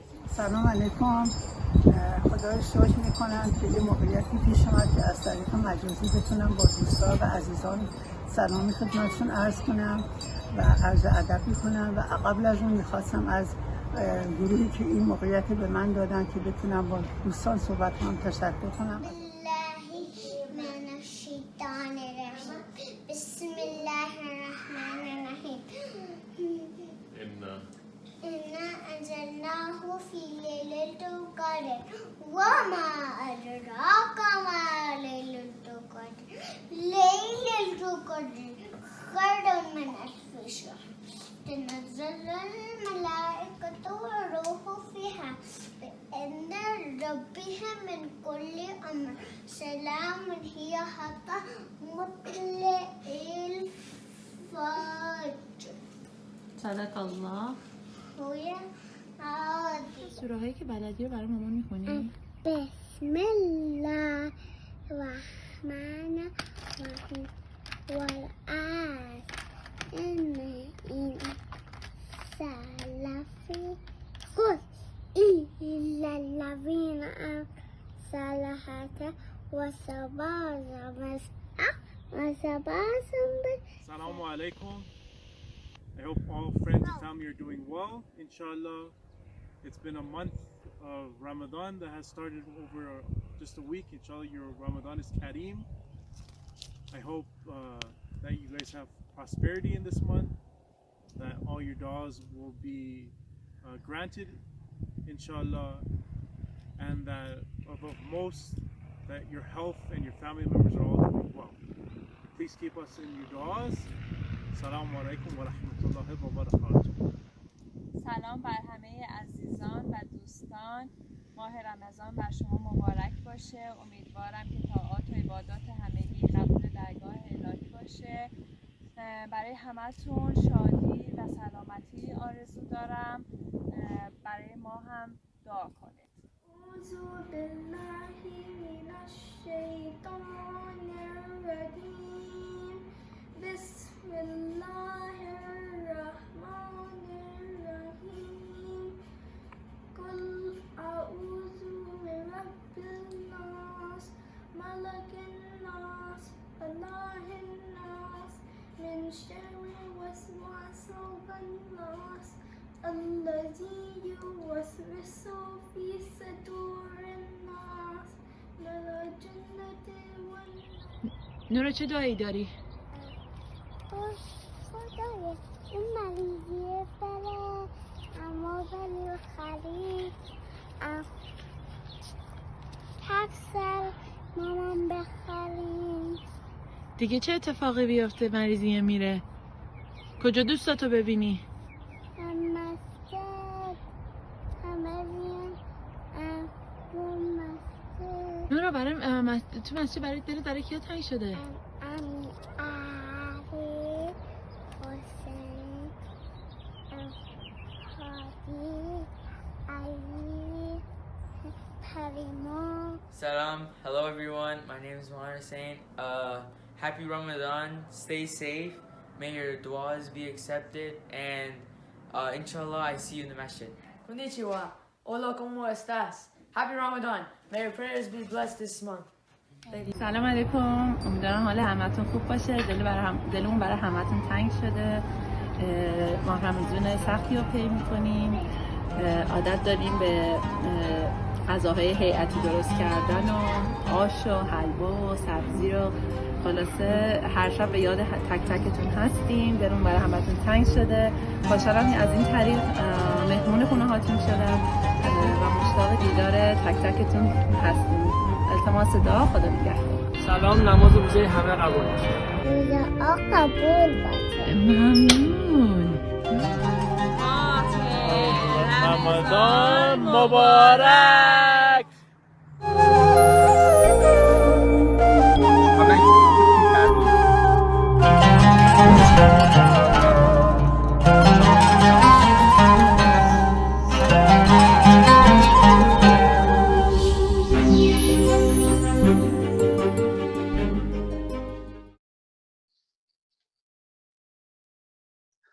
أعوذ بالله من الشيطان الرجيم.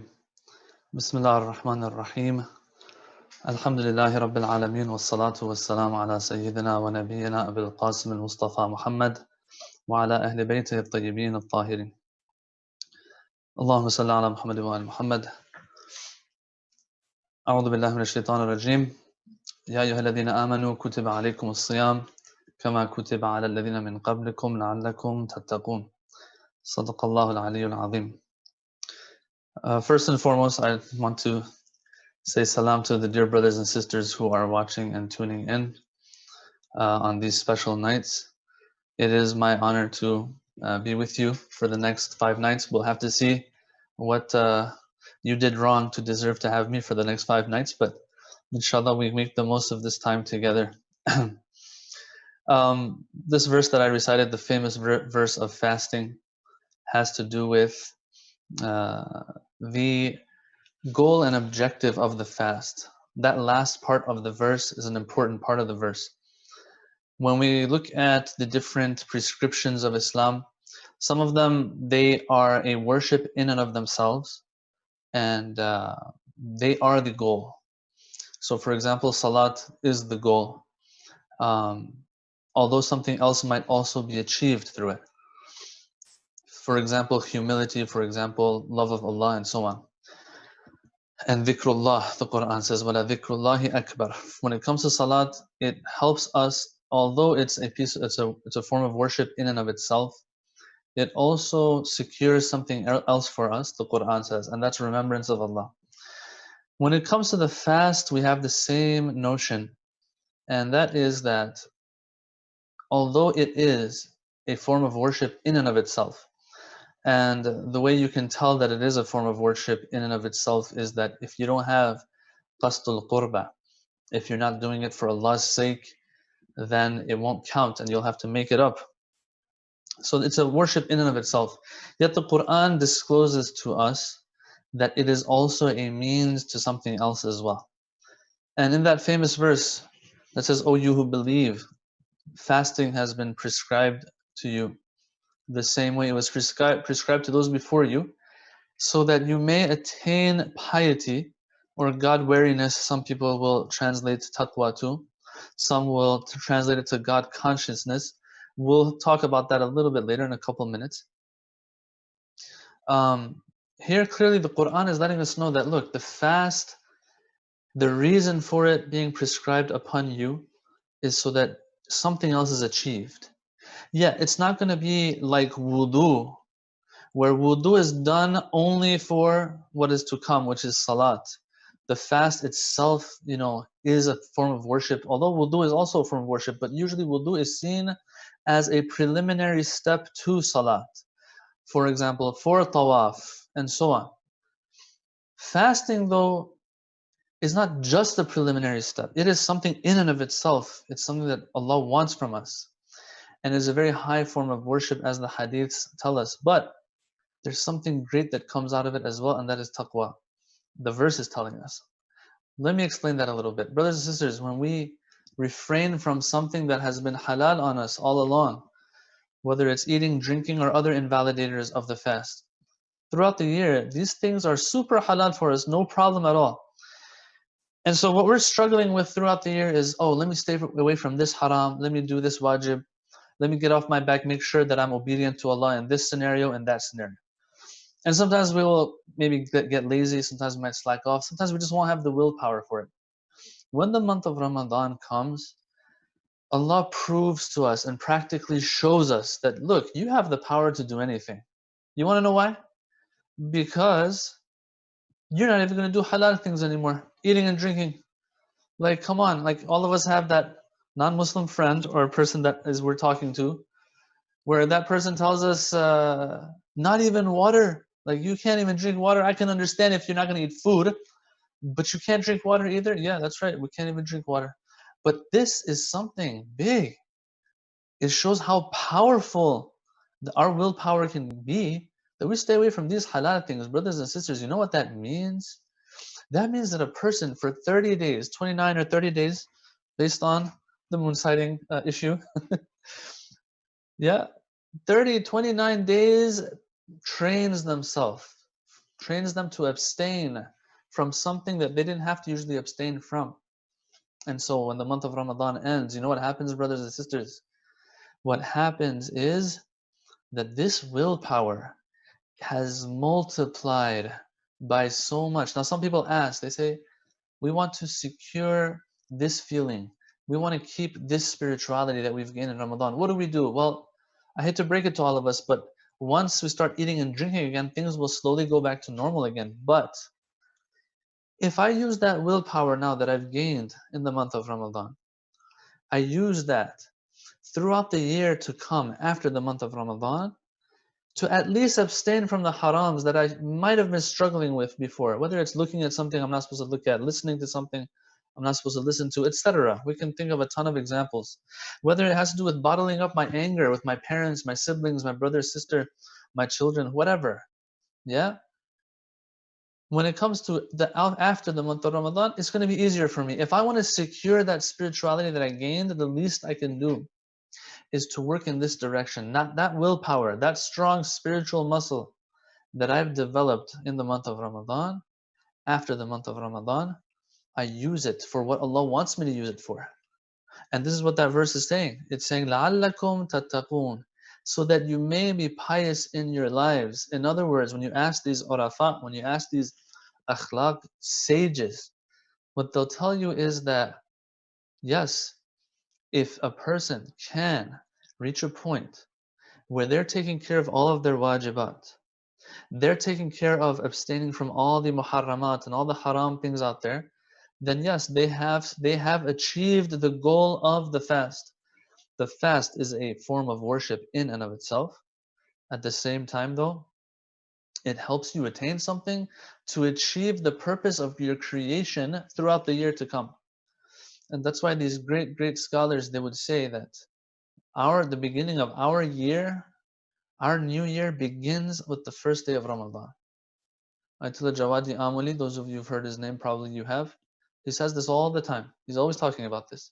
That these greats, these akhlaq gurus, these urafa, for them, Rajab and Sha'ban are the ending months of their year, and Ramadan is the beginning. You want to start the year off strong, right? Like what do non-Muslims do?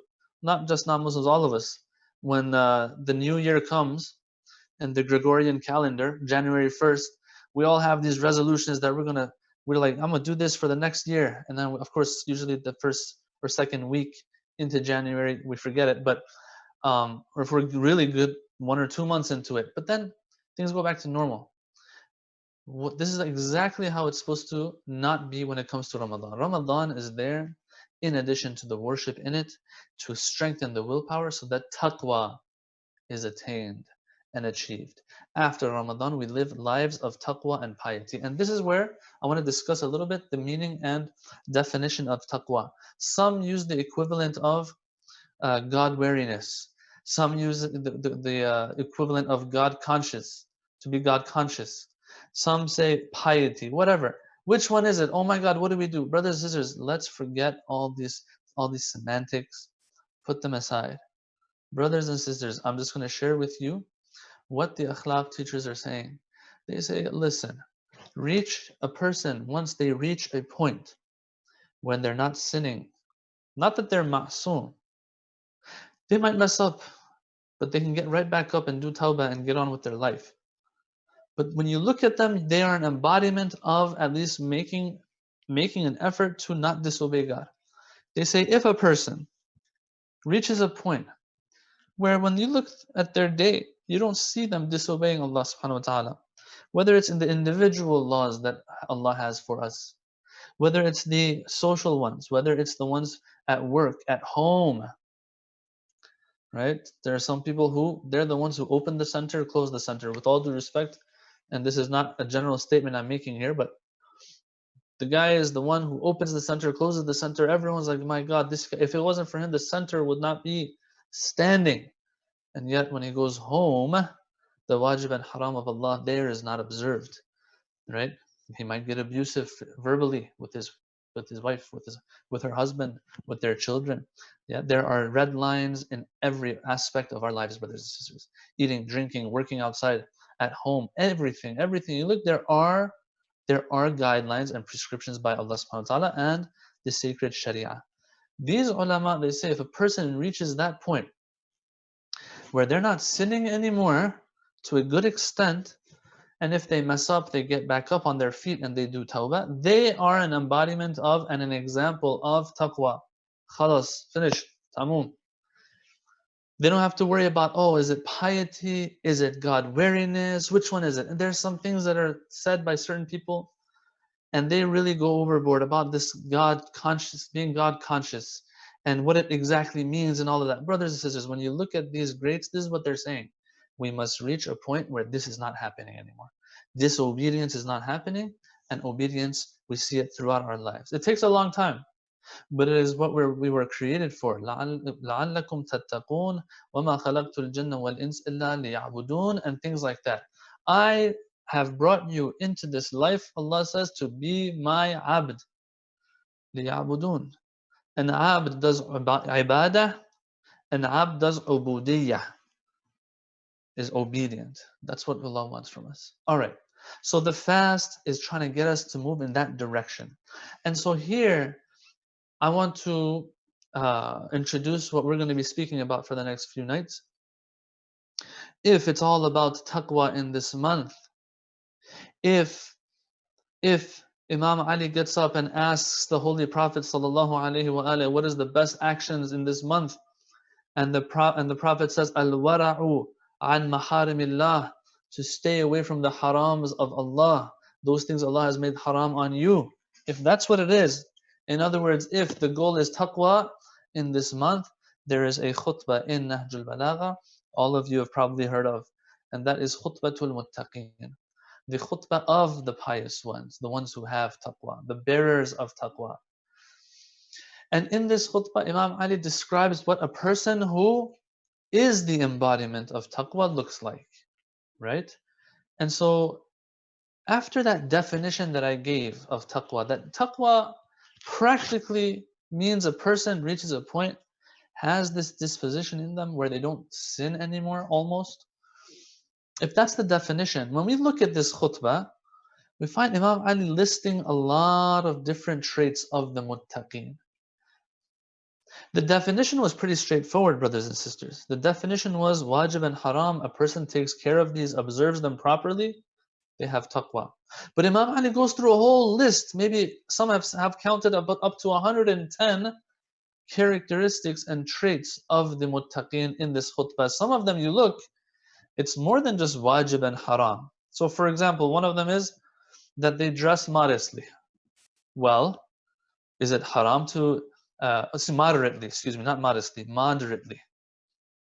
Is it haram to not be moderate in your clothing? Now, sometimes some people can, wear pretty luxurious stuff, and it won't be necessarily be haram unless it reaches the point of wasting and israf.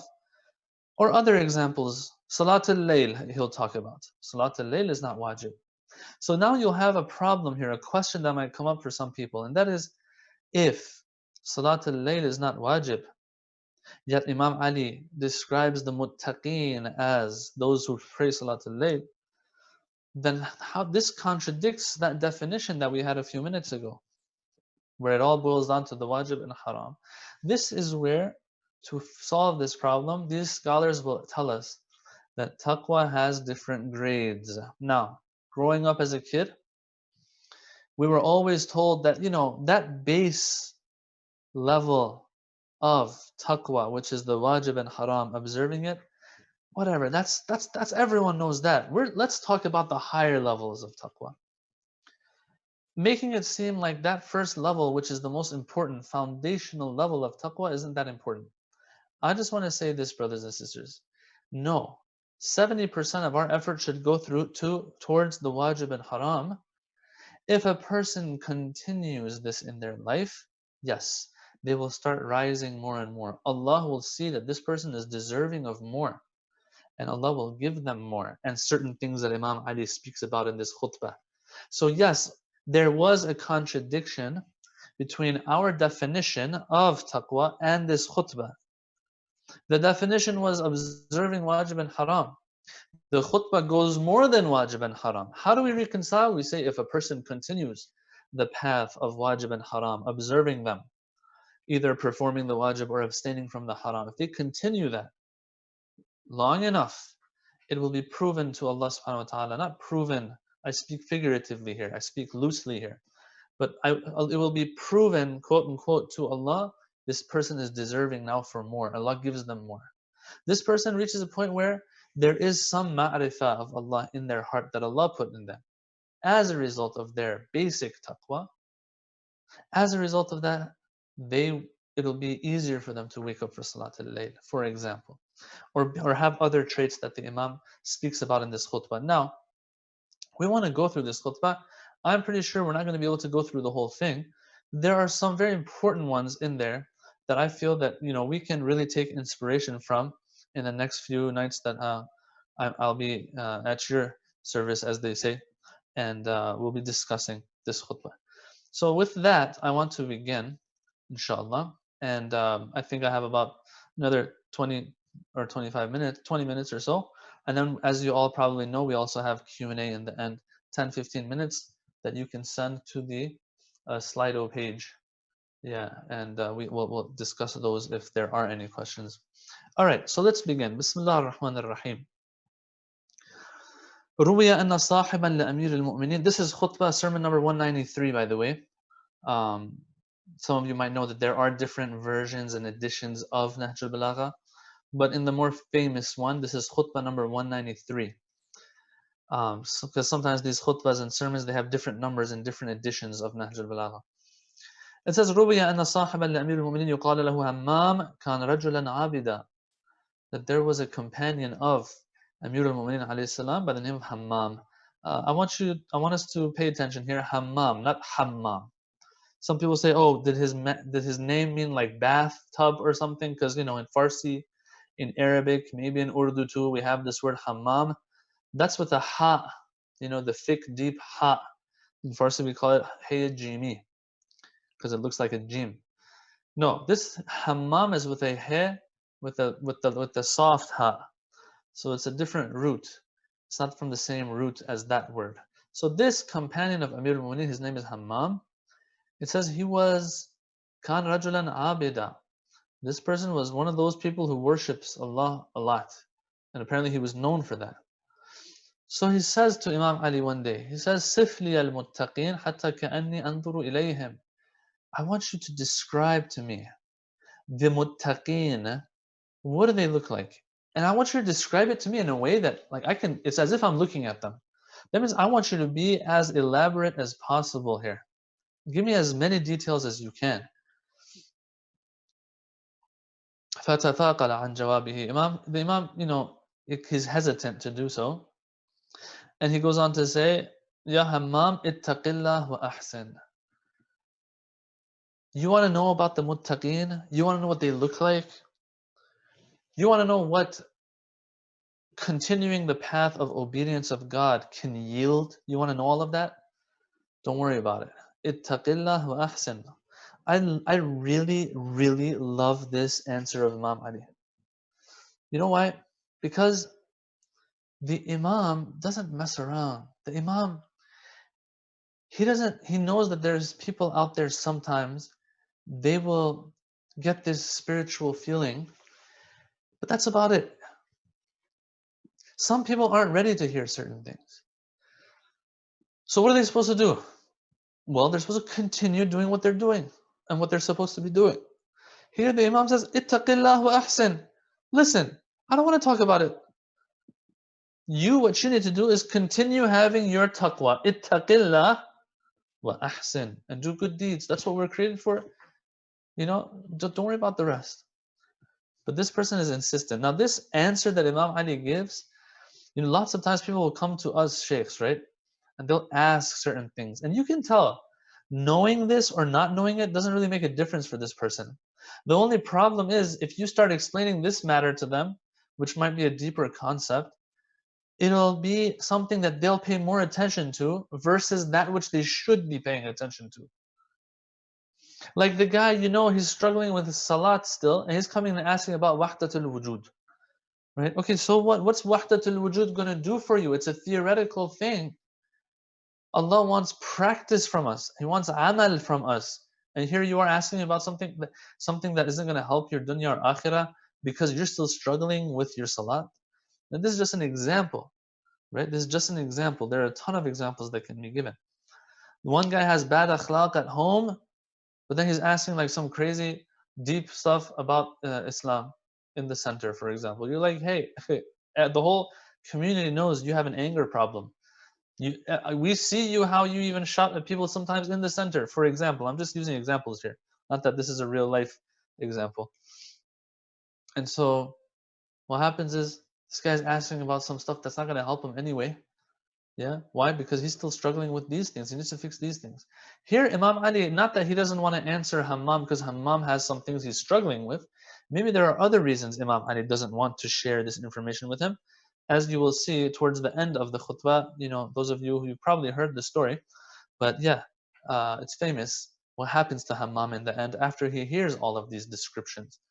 So for whatever reason it is, Imam Ali doesn't feel like he should. And he says, listen, do what you got to do. Don't worry about the rest. Do what you got to do, which is continue your taqwa and obedience of God, wa ahsan, and do righteous deeds. That's what we're here for. And this is exactly what happened in Prophet Isa alayhi salam's story as well. Prophet Isa, his disciples, they come up to him, they say, it says, إِذْ قَالَ الْحَوَارِيُّونَ يَا عِيسَى ابْنُ مَرْيَمَ هَلْ يَسْتَطِيعُ رَبُّكَ أَن يُنَزِّلَ عَلَيْنَا مَائِدَةً مِنَ السَّمَاءِ.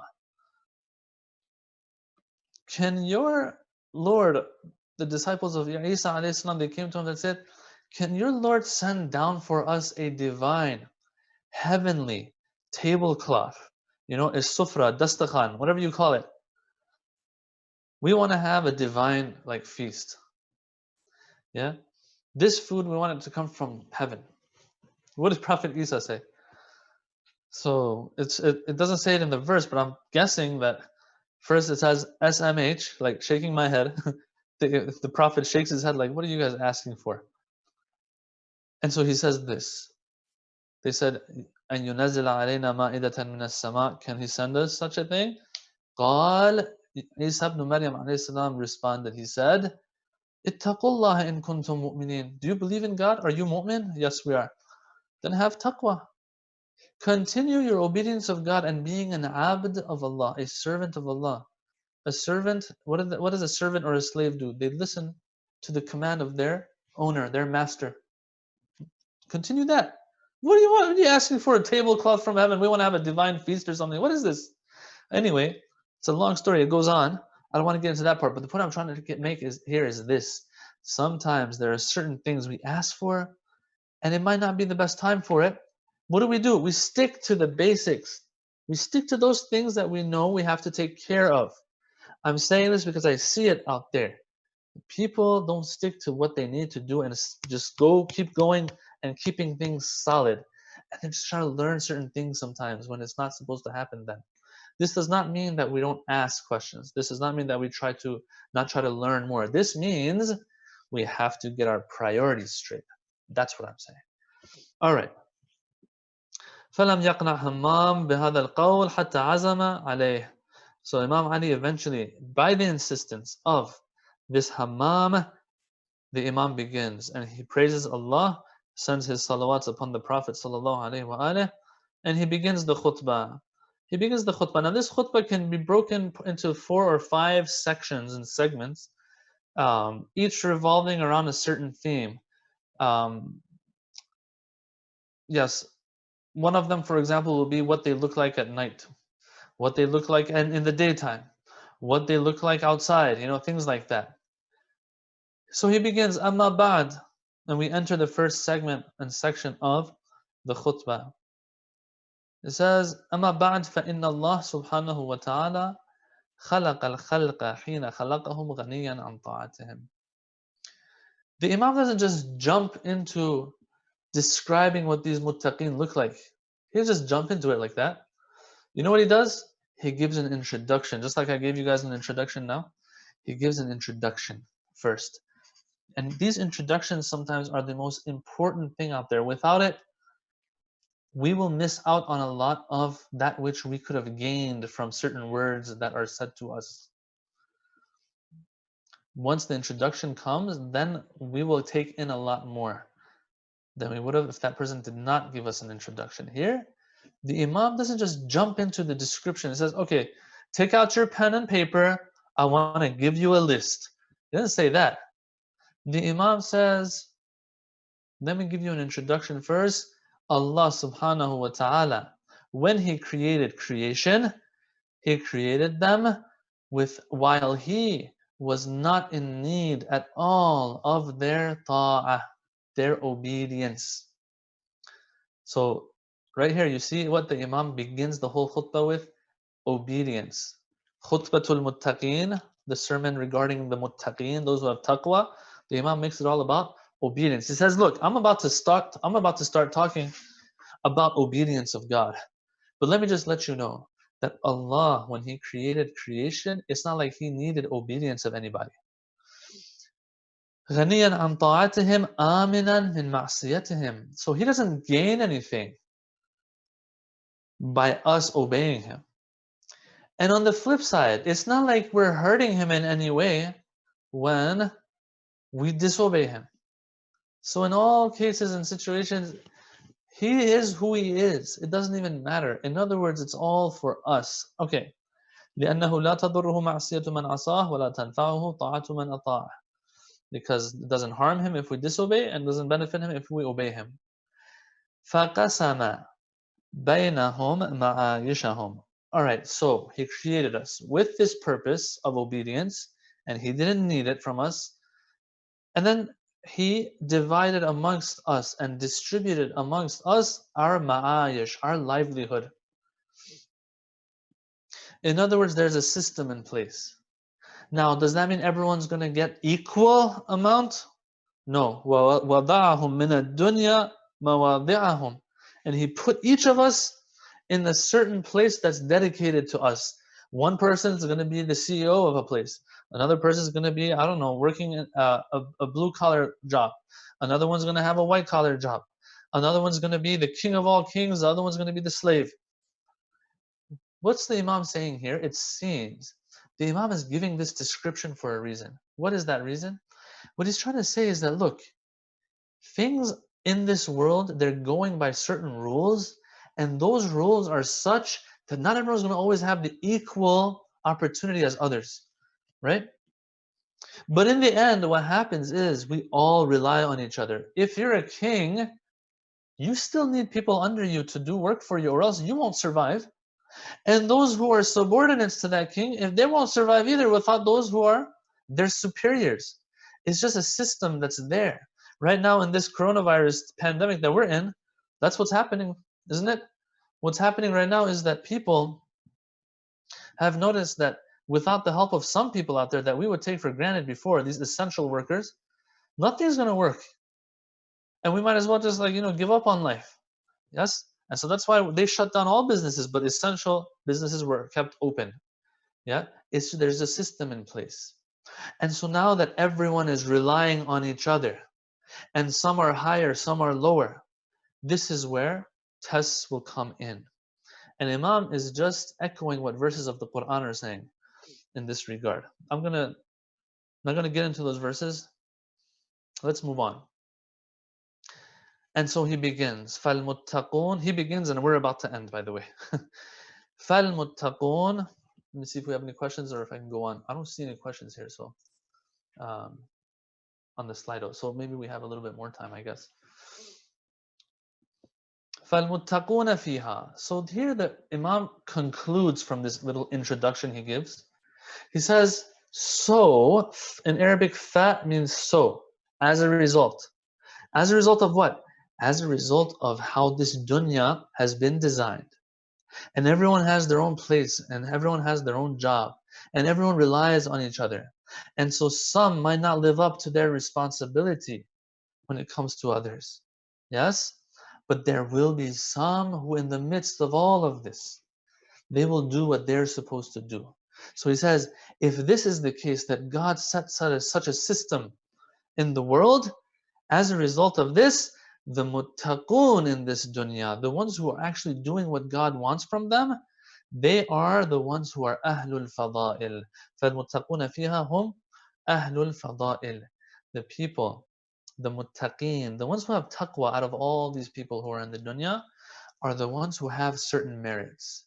They have certain positive traits, yes, that others might not have. And this is what sets them apart and gives them the medal of honor of being a muttaqi. All right, so what are they? There are 2 or 3 things we'll cover tonight, and then we'll leave the rest for tomorrow.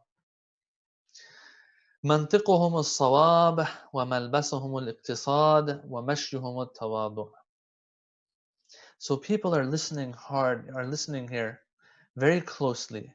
What's Imam Ali going to start with, this list? But then the commentators of Nahj al-Balagha here, they'll say, these things the Imam has mentioned don't seem to be the most important things on the list of taqwa. I want to talk about this a little bit. First, let me translate it. It says that their speech is truth. Their speech is truth, number 1. Number 2, they dress moderately. They dress, not their dresses are moderate, they dress moderately. There might be a little difference between these two. It doesn't say لباسهم الاقتصاد, it says ملبسهم الاقتصاد. And when they walk with humility and tawadhu. ومشيهم التواضع. What's going on here? Well, brothers and sisters, first let me explain. منطقهم الصواب, they speak truth, doesn't mean necessarily that they don't lie. It means that when they open this gosh darn mouth of ours that we have, when they open their mouth, things come out that are in accordance with the truth. In accordance with the truth and haqq, like what? Anything that Allah has prescribed. is haqq. And so as we speak, as they speak, they speak in accordance with that. If the guideline is, and the truth when it comes to speaking about others, is that you don't backbite them, they're not backbiting. Mantiquhum as-sawab, sawab with a sad means haqq, truth. It's on point, right? And so you don't see them backbiting. Backbiting isn't lying. Sometimes backbiting, as a matter of fact, is truth. Tuhma is when you lie about somebody, but backbiting is you say something that's true about someone. It's just not disclosed to everybody. That's what ghiba and backbiting is. When they speak, they're in accordance with that guideline of not backbiting. When they speak, it's in accordance with not hurting other people's feelings, not breaking other people's hearts, and so on and so forth. This tongue is not going to get them to Jahannam. Okay, so that's one. And then malbasuhum al-iqtisad. When they dress moderately. Now they might have a few outfits, yeah, and a few pieces of clothing that are actually very nice. It didn't say that their dresses are moderate. They dress moderately. In other words, they keep it within those boundaries of moderation. They might they might dress nice, but then the way they dress nicely, that's something that they have reserved for different places. They will use the same thing in different places. There's 2 or 3 outfits that are for those jushans and those good gatherings that you might have. That's what they have. Nothing more. But when we look around outside today, like these athletes, some of them, like some of these NBA players right now, they say you have 82 regular season games. This guy, he's wearing a new outfit for every game before he goes on the court. And you're like, what are you going to do with that? And he says, I never use the same clothing twice. Subhanallah. And this is something that's the exact opposite of this. Malbasuhum al-iqtisad, mashyuhum at-tawadu, and they walk humbly. Okay, when they walk, you don't feel intimidated by them. Oh, somebody's walking. You might not even notice them. Now, this is where I want to wrap it up now. This is the point I wanted to make. Some have said that like these 3 things, or this last one at least, walking humbly, this is not something that is like at that top of the list of the muttaqin, it seems. So why is it that Imam Ali has mentioned it first?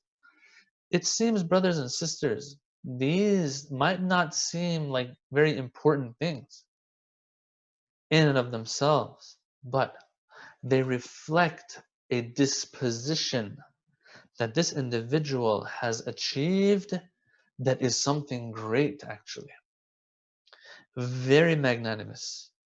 And that is, they've reached a point that they feel that they're in the presence of Allah subhanahu wa ta'ala. They feel and have been convinced that this dunya ain't worth what people think it is. And so they're not going to go all out. If they're going to dress moderately, it's not because they're forcing themselves to dress modestly or moderately. It's rather because this person feels like, okay, this is enough.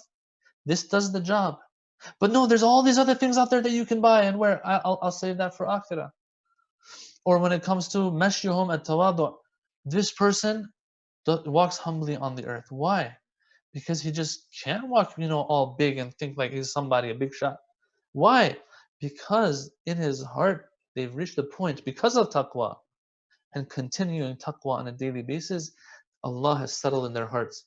And so they will sometimes, if not a lot of times, if not all the time, feel the presence of God. And when you feel the presence of God around you more, you're not the type of person to walk around as if you are a God. This goes against a lot of the things that the cultures that we're exposed to in this day and age will promote. Today, yes, it's all about me. It's all about I'm the king and all that kind of stuff. Anyway, these reflect something that has happened in the heart that sets these people apart and takes them up high. And I think that's why Imam Ali has mentioned these first. You can tell there's something different about them from the inside and from the get-go. Okay, so I will leave it at that. There are a lot of interesting points in this khutbah. As I said, I don't know if we'll get to all of them. I don't think we will. But we will try to get to the ones that I feel are very important, inshallah, and are relevant to us today, inshallah. With that, I will end. And since we don't have any questions, if I'm not mistaken, if brothers can tell me if there are any questions or not, because I don't see any here on my screen.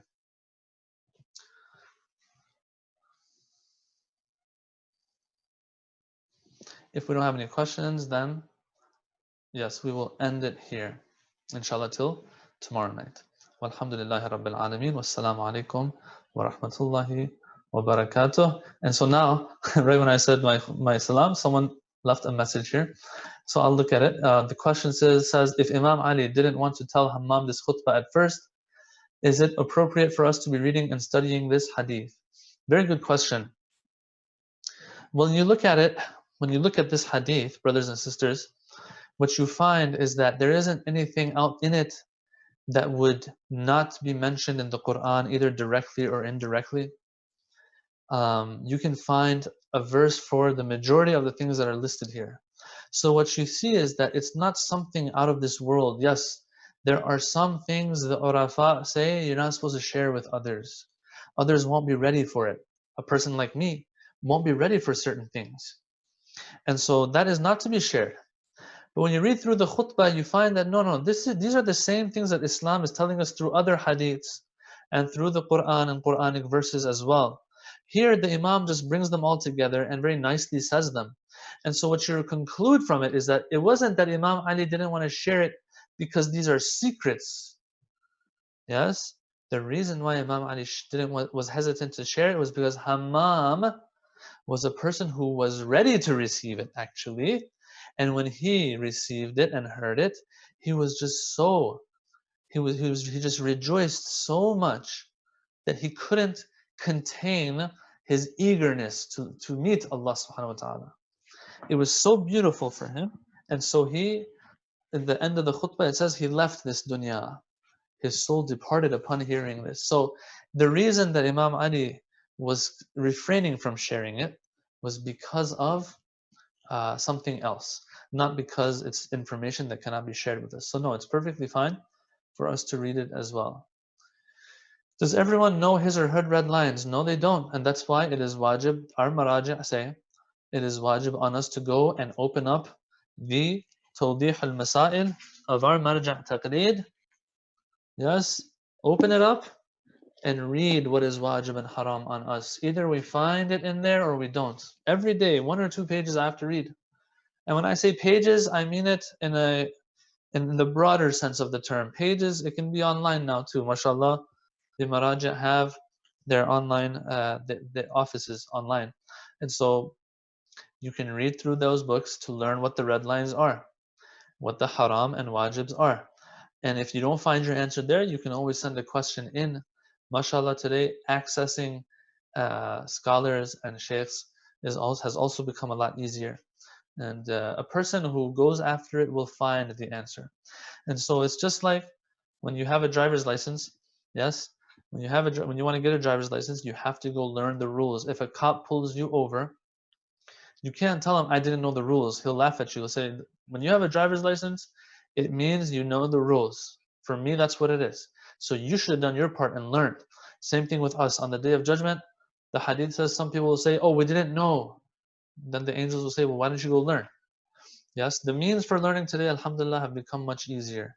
In the past, brothers and sisters, maybe 20 years ago, I would have to write my question on paper, actually physically send that letter to the office of my marja, and about a month later maybe get an answer back. Now it's not as difficult. So that's how we learn our red lines.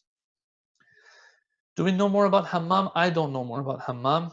I haven't looked into it. All I know about him is what the khutbah discloses of him. Which translation of Nahj al-Balagha in English do you recommend? I don't think there are too many. Yeah, there's the famous one that says it's called the Peak of Eloquence. That's the one that's usually used. You can find it on alislam.org as well. So I think that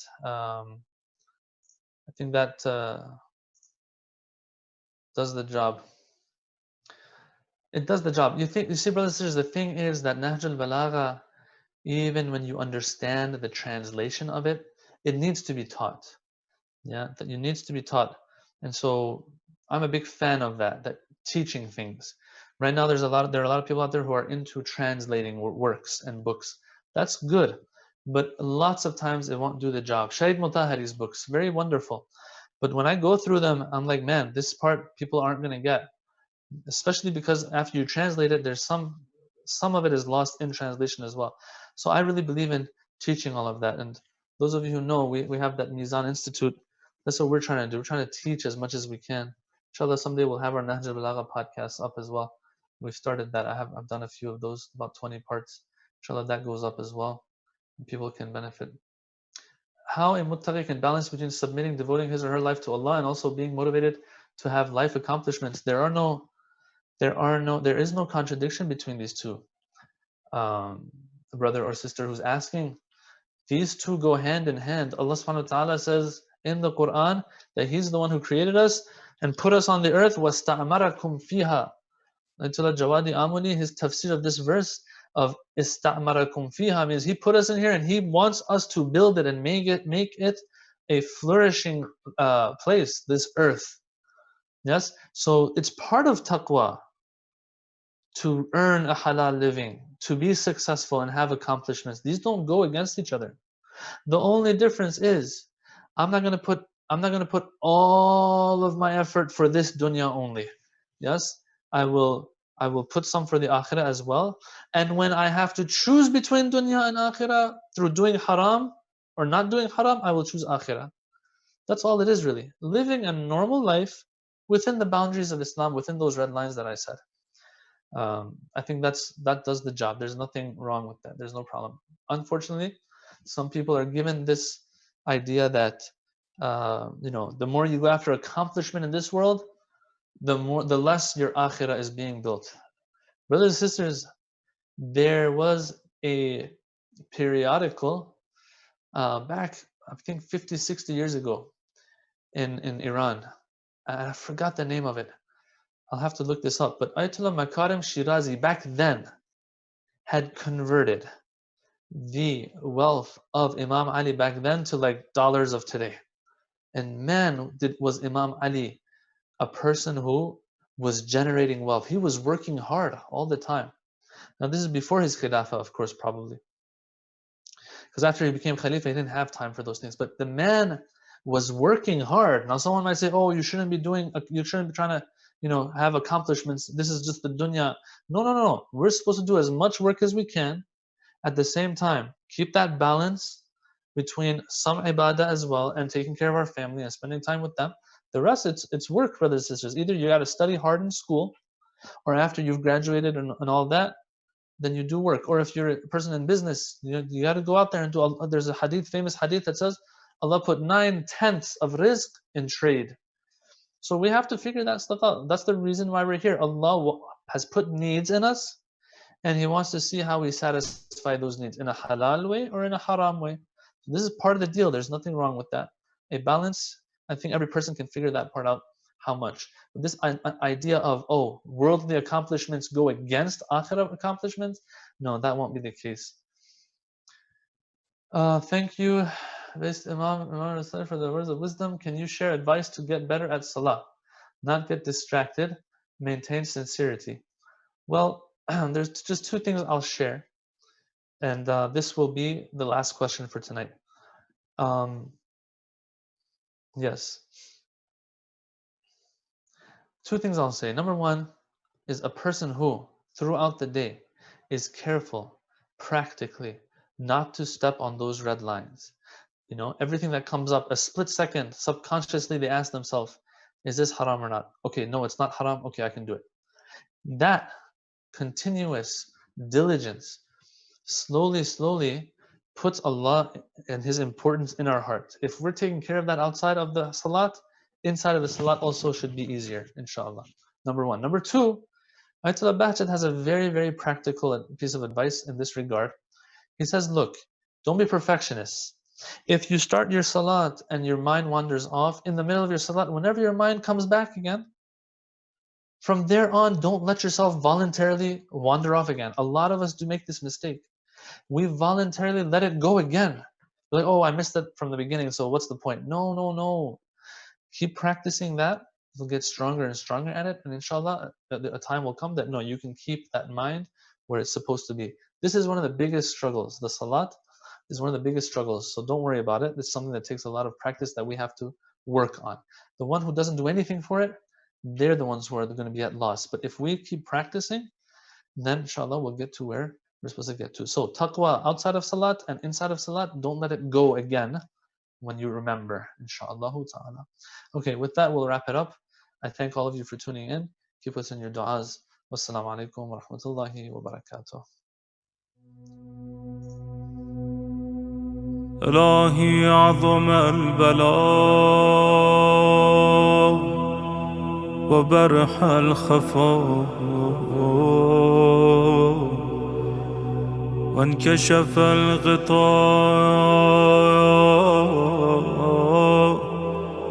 وانقطع الرجاء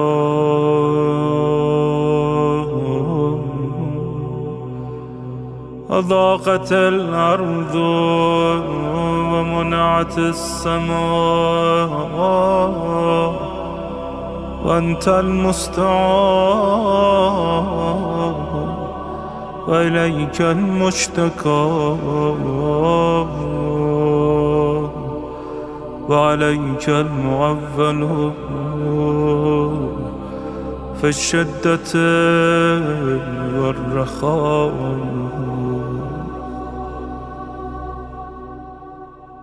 اللهم صل على محمد وآل محمد أولي الأمر الذين فرضت علينا طاعتهم وعرفتنا بذلك منزلتهم ففرج عنا بحقهم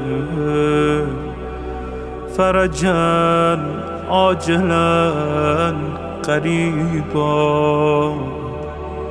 كلمح البصر أو هو أقرب. يا محمد يا علي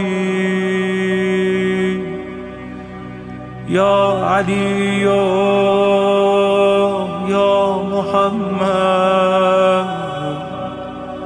اكفياني فإنكما كافيان وانصراني فإنكما ناصران. يا مولانا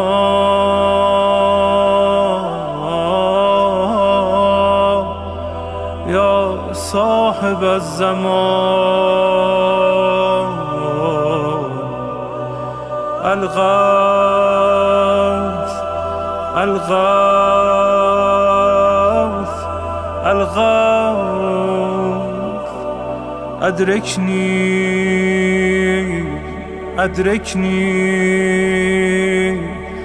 أدركني الساعة الساعة الساعة العجب العجب العجب يا أرحم الراحمين بحق محمد وآله الطاهرين.